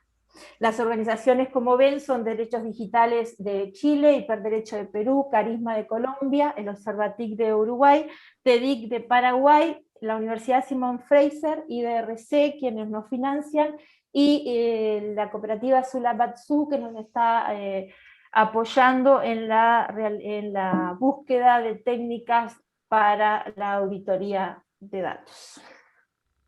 ¿Te animás a pasar la siguiente, Kate? Entonces, perdón, María Julia, ya están cerca de los 10 minutos, digo, porque si le bueno, falta hablar a Caterín. yo paso muy rápido esto. Entonces, problematizar y definir criterios de la ciudadanía como individuos y como colectivos para la utilización de datos personales por agentes privados, prestadores de servicios, son con criterios contextualizados, diferentes dimensiones a tener en cuenta, territoriales, sociodemográficas, culturales y educativas. Tener en cuenta que son individuos y colectivos, pensar en su doble existencia de individuos y ser social, las poblaciones, pensar en el consumo, en la información y en la desinformación y en la data literacy, el data stewardship, que es un concepto que Caitlin trabaja muy bien, desarrollismo y el papel activo del Estado, el capitalismo de plataforma, los derechos y deberes del uso de datos personales y la gestión de recursos de datos que beneficien a las comunidades. Y le doy paso a Caitlin, que va a presentar un poquito la discusión que vimos últimamente teórica.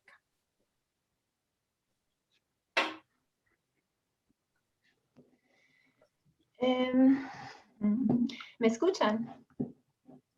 Sí, te escuchamos. Okay. Bueno, este proyecto tiene un aparato muy grande, pero nos ha costado empezar con la implementación en el campo por la pandemia. Entonces hemos en este año aprovechado para avanzar en la parte metodológica y teórica, y para prepararnos para la segunda fase, ¿verdad? De desarrollar metodologías de auditoría para los socios que van a usar para auditar o el uso de sus datos personales por las empresas. Pero encontramos con el equipo que no les gustaron el concepto de auditoría ciudadana. Les pareció muy occidental y muy cuadrado y muy, no sé, algo de otra época tal vez.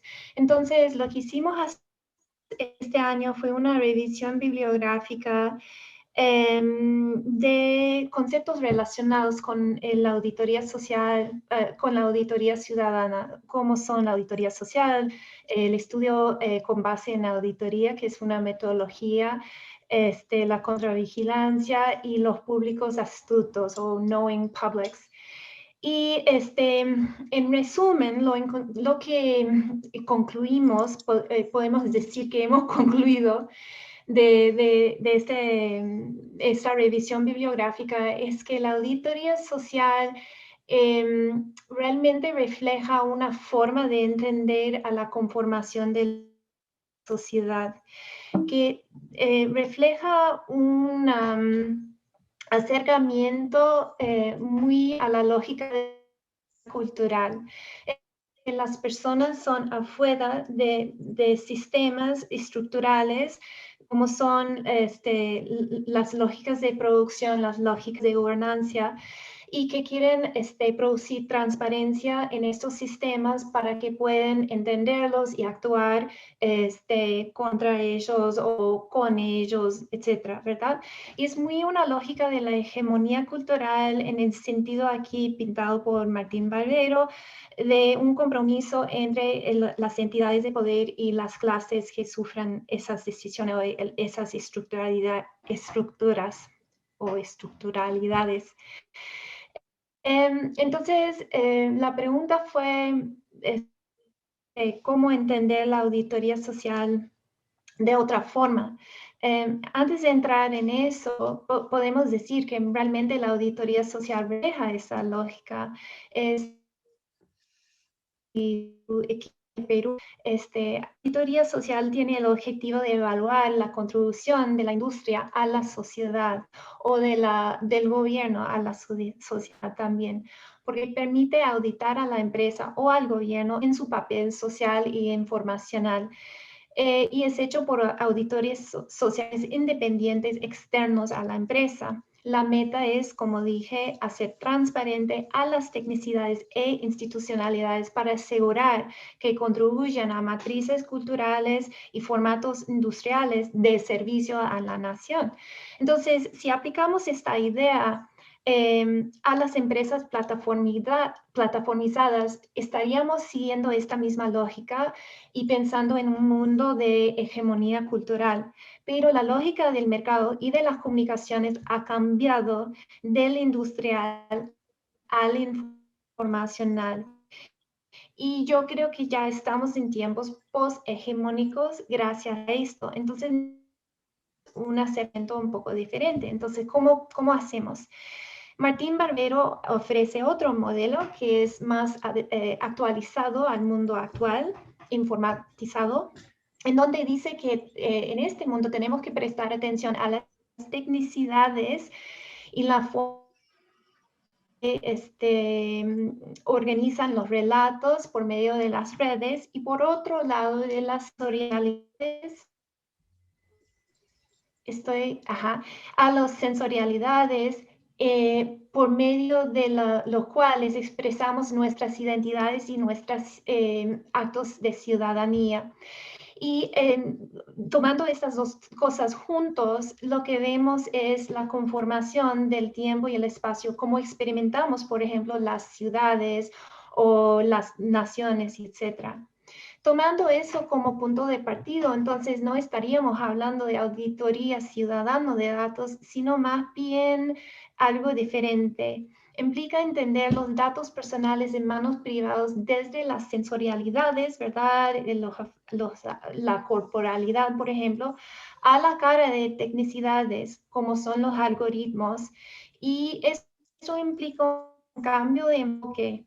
En vez de evaluar las lógicas de producción desde afuera, implica evaluar las lógicas de prosunción, de producción-consumo desde adentro. En vez de transparencia de algoritmos o de los datos, implica reconexión con nuestra corporalidad como fuente expresiva. Y en vez de auditoría ciudadana de datos privados, implica autoestimación de nuestros propios actos. Y por terminar, perdón, Caterine, pero en cómo... Disculpa, tenés que ir cerrando. Voy cerrando. Por terminar, Muy bien. hemos pensando en cómo hacer esto en la práctica. Y aquí lo que estamos pensando en hacer es tomar inspiración del acercamiento latinoamericano a las comunicaciones, en donde el enfoque es en cómo las comunidades producen, circulan, cuestionan, mantienen y transforman significados. Por ejemplo, tomando el ejemplo de Villa Sante, que nos da el concepto del desborde. La idea es de instituir nuevas identidades por salirse de lo que se dio como instituido. Si pensamos, por ejemplo, en las tecnicidades instituidas, las categorías presentadas al momento de recoger nuestros datos y las posibles responder a ellos, Por ejemplo, podemos pensar en cómo la categoría de género, de masculino-femenino, es instituido, pero cómo responden las comunidades a eso. Prácticamente, tal vez tienen que decir su género, pero como forma identitaria tal vez no quieren decir eso, ¿verdad? Entonces podemos estudiar eso como manera de entender la autoestimación del dato y no como una evaluación del dato como algo afuera de nosotros, pero como una estimación del efecto que tiene esto en nuestra realidad. Perdón, Regresando disculpa, pero nos queda finalmente disculpa, Catherine, pero tenés que cerrar porque nos queda una presentación. No, digo por un cierre y no bueno, ejemplos. quiero... Bueno.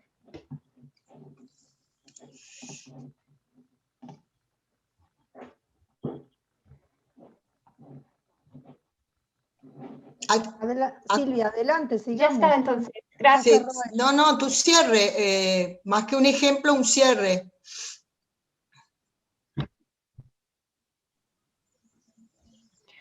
No, para cerrar, entonces, perdón, es que tengo dos pantallas aquí.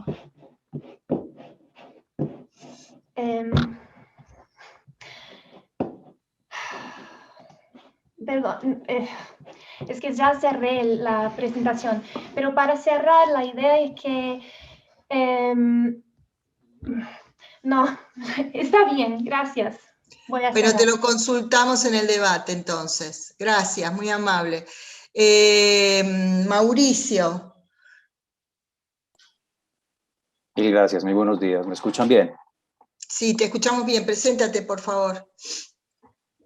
Muchas gracias, muy buenos días. Mi nombre es Mauricio Arbeláez, soy estudiante del doctorado de Gestión de Tecnología y la Innovación de la Universidad Pontificia Bolivariana de Medellín, Colombia.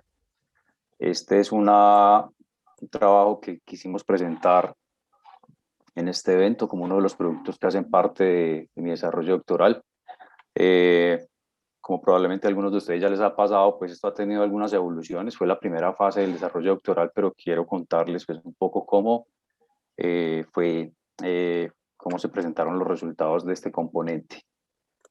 ¿Me confirman, por favor, si ve la presentación proyectada? Sí, se ve, se ve. Mil gracias. Quiero presentarles una propuesta de un marco integrador de habilidades digitales y de intención emprendedora para el desarrollo de la economía digital. El propósito en este contexto básicamente es poder decir, proyecto, mi investigación doctoral está enfocada a entender cómo influye la brecha digital en el desarrollo de emprendimientos digitales, con un enfoque de abajo hacia arriba, de casi todo lo referente a ecosistemas digitales, economía digital, tiene unos enfoques top-down, por lo general con miradas macroeconómicas, y queremos entender con mi investigación qué es lo que puede pasar con poblaciones o de poblaciones BOP o con poblaciones de clase media con sus brechas digitales para poder incursionar en emprendimientos digitales. El desarrollo de esta tesis se vio nada más y nada menos que influida por el surgimiento del COVID, es decir, donde muchísimas personas tuvimos que entrar a incursionar en muchos temas de digitalización y que eran nuevos para muchos de nosotros. Un poco de contexto en este capítulo de mi investigación es que Colombia tiene alrededor de 23.000 empresas TI. Hasta antes de la pandemia el crecimiento promedio era del 17%, con un empleo promedio de 14 personas y con un autoempleo estimado del 35%. Es decir, de estas 23.000 personas se estima que por lo menos 8.000 personas generan su propio empleo y su propio desarrollo a partir de desarrollos TI. Al cierre del 2019, Colombia vendía 6.200 millones de dólares que corresponden aproximadamente al 1.7% de nuestro Producto Interno Bruto.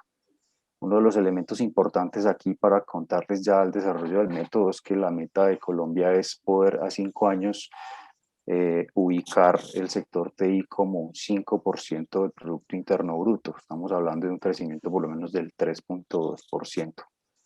¿Qué sucede con eso? que Colombia, un poco el sustento teórico mío, se ubica en el lado izquierdo con lo que es la brecha digital,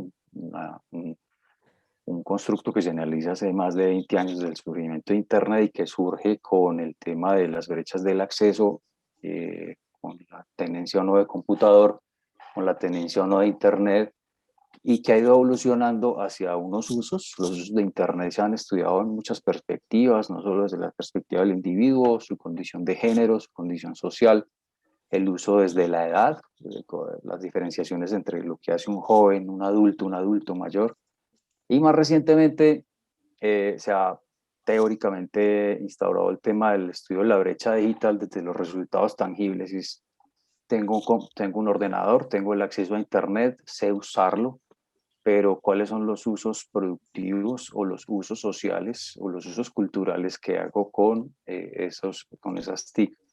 Ese es el punto en el que nos hemos ubicado y particularmente, pues dada mi investigación, quería analizar o por lo menos tener un referente en el tema de habilidades, cómo poder instaurar o trabajar sobre qué habilidades debo tener para poder hablar de un emprendimiento digital. Para poder hacer ese desarrollo me basé en los marcos de habilidades, particularmente los marcos de habilidades TI y los marcos de habilidades emprendedoras. Allí hay muchos marcos, cada país, cada región ha desarrollado marcos de habilidades que son el referente, el conjunto de habilidades TI requeridas para la inclusión o para el desarrollo.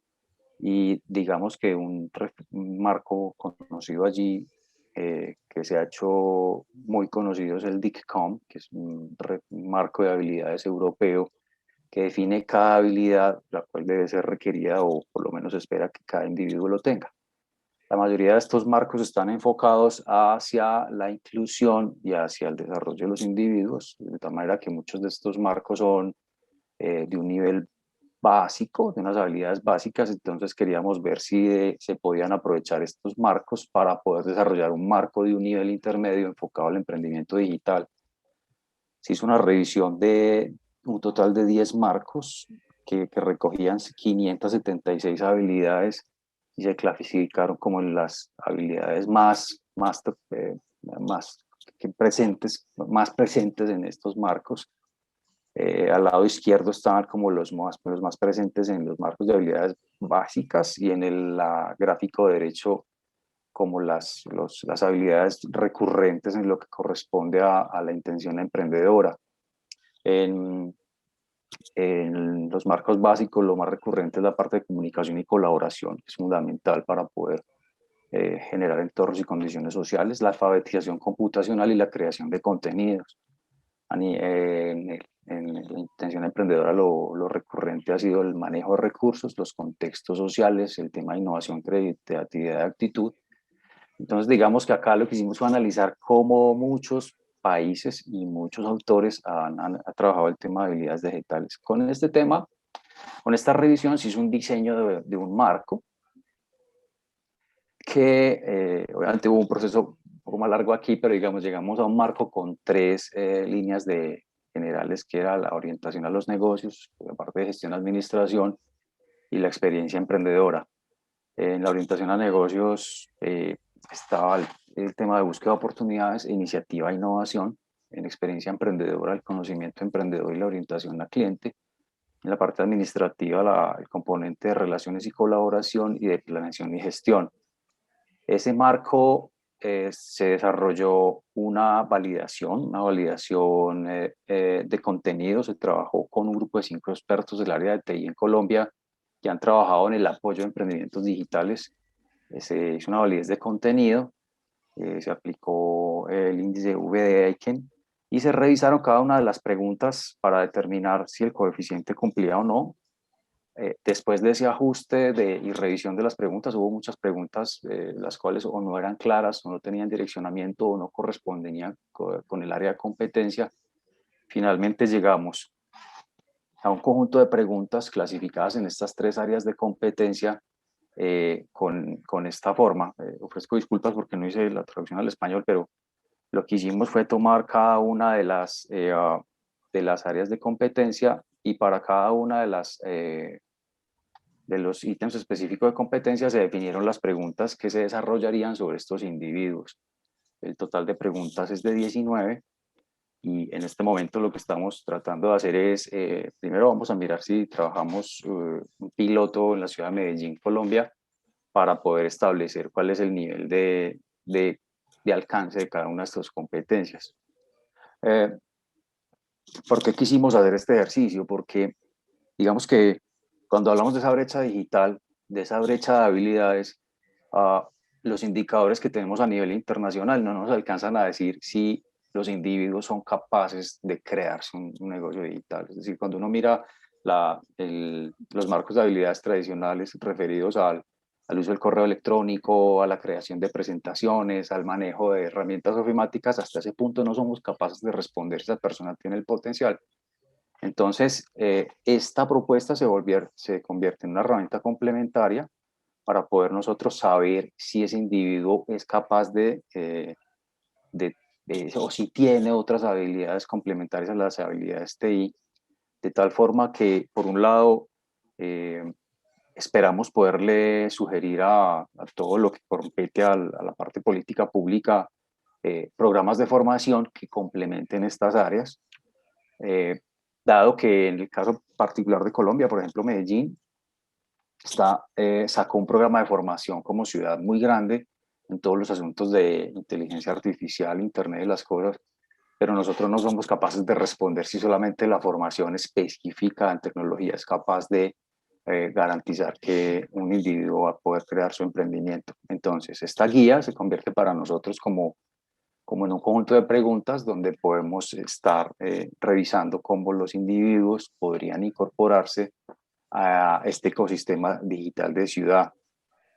5 minutos, Mauricio. Sí, perfecto. Entonces, en resumen, este fue el primer elemento. Como les digo, la investigación involucra, por un lado, las habilidades, por el otro, los usos, que no se presentó hoy. Por el otro lado, se analizó la intención de crear emprendimientos digitales, que es desde el individuo teniendo las habilidades que él quisiera emprender digitalmente. Y finalmente culminamos con un modelo de simulación. Entonces, este capítulo corresponde al el componente de habilidades enfocadas a un emprendimiento digital. Un poco diferente a lo que he escuchado hoy. Agradecerles mucho el espacio. Esta es mi información de contacto. Les agradezco mucho, Silvia.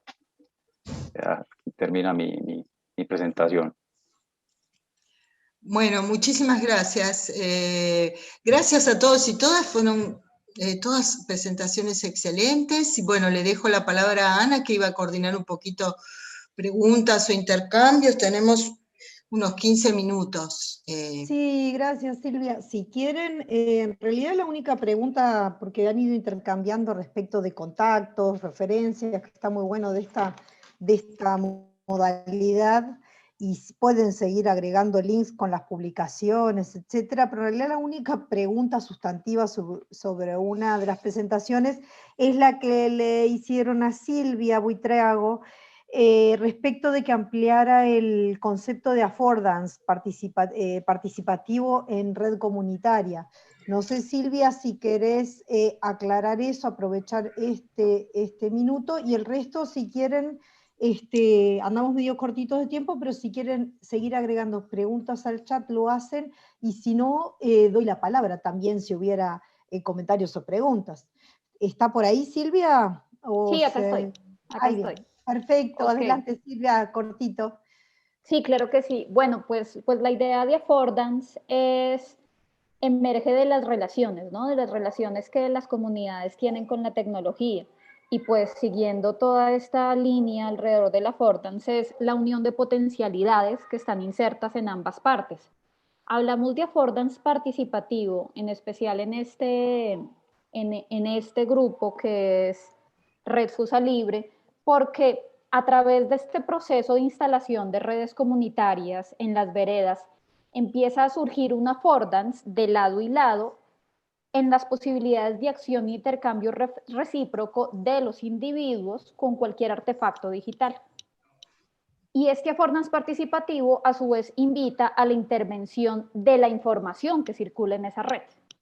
es decir, construyendo miradas diversas, miradas mucho más localizadas. Entonces, este affordance entra a ponernos de frente a una potencialidad frente a el manejo y la apropiación, no solo de la tecnología, sino también de la información, lo que a su vez habilitaría la facilidad de acceso y la facilidad de reproducción y de transmisión de toda la información que puede circular por esas redes. Eso es como rápidamente lo que sería como una definición rápida de ese affordance participativo.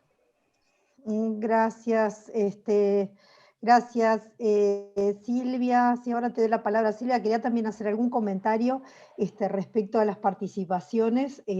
La verdad que me parece que nos dio este panel como un paneo, valga la similitud de las palabras, respecto de algunos temas esenciales que estamos discutiendo en América Latina y respecto del rol que está jugando a partir de ahora estas tecnologías, la red, cómo ha sido apropiada o no por distintos sectores, y a pesar de la diversidad, digamos, de contenidos, me parece que da cuenta de todo lo que hay para investigar, ¿no?, en esta área, y todas las preguntas que todavía tenemos, y creo que también de las que nos va a dejar esta profundización, aceleración de las tecnologías en contexto pandémico, y las exclusiones nuevas, ¿no? Porque también nosotros estamos en círculos en los cuales, nosotras y nosotros, ¿no?, en los cuales hay un aprovechamiento, una profundización, y una saturación también, pero digo, hay grandes sectores de la población que están profundamente excluidos y están expuestos, digamos, al no aprovechamiento y al quedar fuera de algunas cuestiones. Una reflexión muy general, pero que quería compartir con ustedes al respecto. Bueno, adelante entonces Silvia, sí, y con comentarios o preguntas que quieras. Bueno, muy cortito, pero no, si sumen preguntas también, aunque sean estos minutos. Yo quería consultar al equipo de Rosalía, que presentaron primero, ¿no? Muy interesante, y me preguntaba cuán diferente es, pero en otro contexto digital, los estudios de El Pueblo Elige, por ejemplo, de Lasserfeld hace tantos años, digo, porque ustedes llegan a la conclusión de la importancia de las instituciones y los medios que en realidad parecen los hegemónicos. Quería confirmar esto, si son los medios hegemónicos, es decir, los medios de las corporaciones que le llamamos nosotros en Argentina. Y en esta cuestión también de cuánto pesa la familia, la cultura, el contexto en las opiniones y los intercambios, porque en realidad utilizando recursos digitales, que ya sabemos todos los cambios que se implica, pareciera ser que la esencia de la cuestión en definitiva no ha cambiado demasiado, más allá del extractivismo de datos y la infodemia que por supuesto siempre circula de otra forma. Después el trabajo de Silvia también, en algunos puntos tiene una coincidencia importante, entonces ella hablaba de tres formas de apropiación, o las titula de determinada manera, pragmática, orofoscopia, y la del medio no la anoté, no la recuerdo, y en alguna manera tenía bastante relación con las mismas tipologías que nosotros también hacemos, pero se me preguntaba si hay aquí, que no me quedó del todo claro, un creyendo, es decir, una apropiación cada vez mayor que termine efectivamente en el diseño de nuevas tecnologías o tecnologías emergentes. Y por último, el último trabajo de Mauricio, que coincide justo con el tema del proyecto que estamos desarrollando ahora, me preguntaba si las habilidades digitales nosotros le llamamos apropiación en realidad, o estas habilidades efectivamente suponen ciertos, no sé si niveles, para no cuantificar todo, ¿no?, pero diferenciaciones en cuanto a estas apropiaciones. teniendo en cuenta en términos generales que nosotros llegamos a la conclusión de que el emprendimiento digital que últimamente se ha desarrollado, aparte muy promovido desde los estados, ¿no? En todos sus niveles, locales, municipales, nacionales y demás, como un emprendimiento posible a partir de tener determinados equipamientos básicos que se han abaratado mucho y están al alcance de muchas más personas en los últimos decenios, y las capacidades o la educación en este sentido. A ver si ustedes han notado, la influencia de estas cuestiones sobre el desarrollo del emprendedorismo digital en Colombia. Bueno, adelante, ¿quién empieza? Rosalía.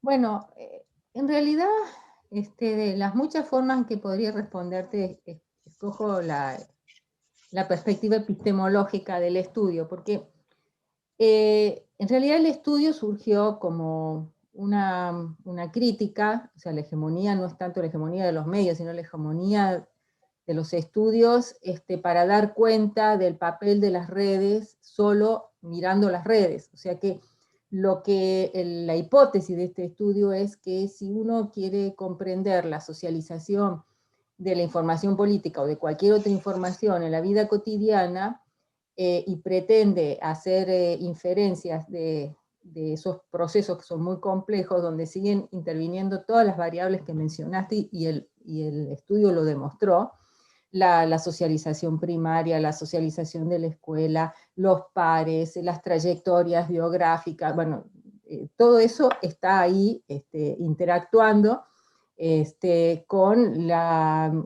no solo que está interactuando, sino que frente a la saturación de la información de las redes, actúa como mecanismo de reducción de complejidad, sobre todo en una coyuntura crítica como es la de tener que decidir un voto, y para los jóvenes, de repente, los referentes personales, los medios de comunicación, las fuentes, claro, todo eso hay que situarlo en las realidades políticas, históricas y sociales. Por eso hacemos la aclaración que ese es un estudio que se realizó en Uruguay, donde, pese a que ahí se notan algunos quiebres, pero evidentemente que las instituciones políticas aquí siguen, y los partidos políticos, y en general la valoración de la democracia y de sus instituciones sigue siendo muy alta, ¿no? Entonces, el estudio lo que demostró es eso. Yo te diría que si hubiéramos hecho este estudio hace 30 años, me hubieran dicho todo el mundo chocolate por la noticia, ¿no? Acá lo interesante de este estudio es que en un panorama donde los estudios de la comunicación política son hegemónicas y apuestan a hacer inferencias muy fuertes a partir de lo que la gente hace o dice en las redes sobre procesos muy complejos de socialización de la información, lo que nosotros decimos es no. Si uno se sitúa en el espacio donde se cruza toda esa información, y se cruza, quizás las redes son la que más información aporta. Se cruza mientras uno está tomando el café, con la familia, con la madre, con esto. Los jóvenes dicen que no ven la televisión, pero después reconocen que como están en su casa y están al lado de la madre, entonces sí escuchan la televisión, y la madre a su vez hace una mediación. Bueno, entonces simplemente lo que demostró el estudio es, si usted quiere comprender los desafíos de la opinión pública en las sociedades contemporáneas, profundamente, obviamente, mediatizadas por las tecnologías digitales, y se va a limitar solo a lo que sucede en las redes, y bueno, algo va a perder. Entonces, no, hay que aumentar la complejidad, y además la vida cotidiana sigue siendo vida cotidiana. Ese es el lugar donde se procesa, se socializa, se intercambia. Entonces, más bien, ese estudio traía implícito eso, Silvia, que hemos compartido otra vez, un desafío epistemológico para entender desde otro lugar la relación con las redes sociales, digitales y no digitales. ¿Bien? Gracias.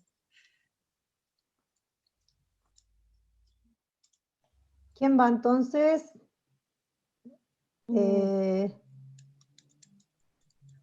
Silvia me había preguntado Sí, adelante.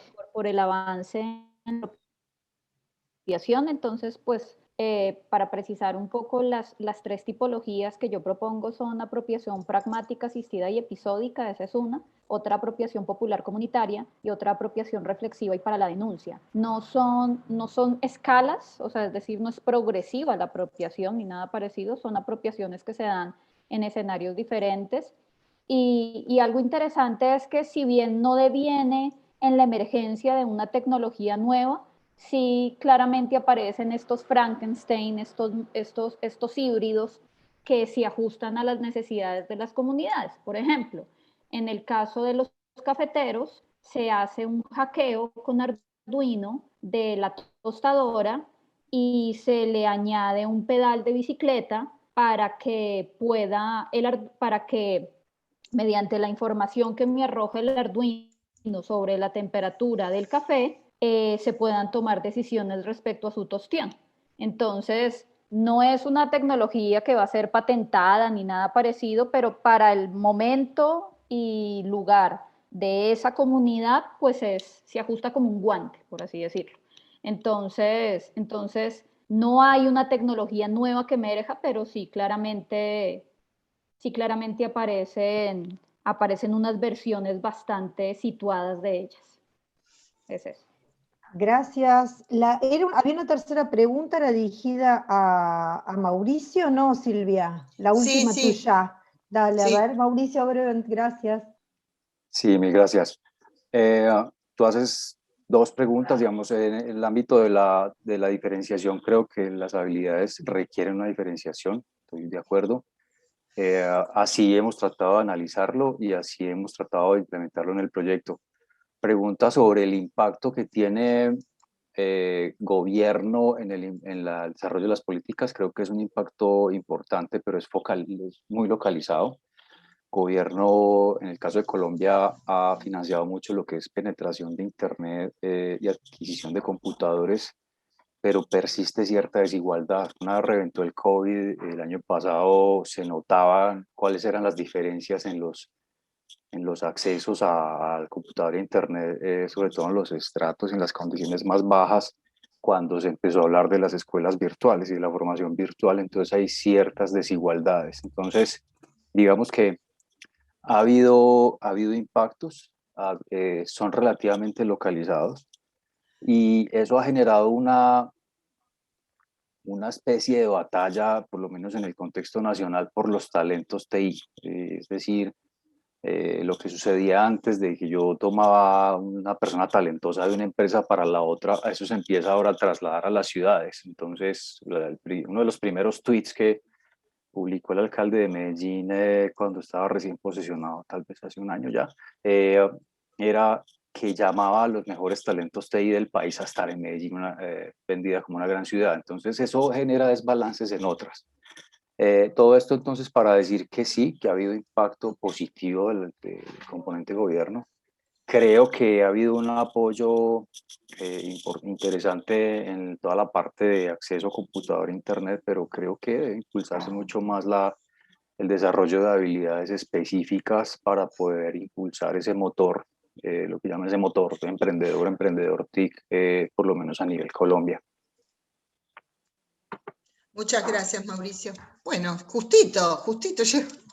Sí, no sé si alguien más quiere preguntar algo. Estamos ahí, tenemos unos minutos más. ¿No?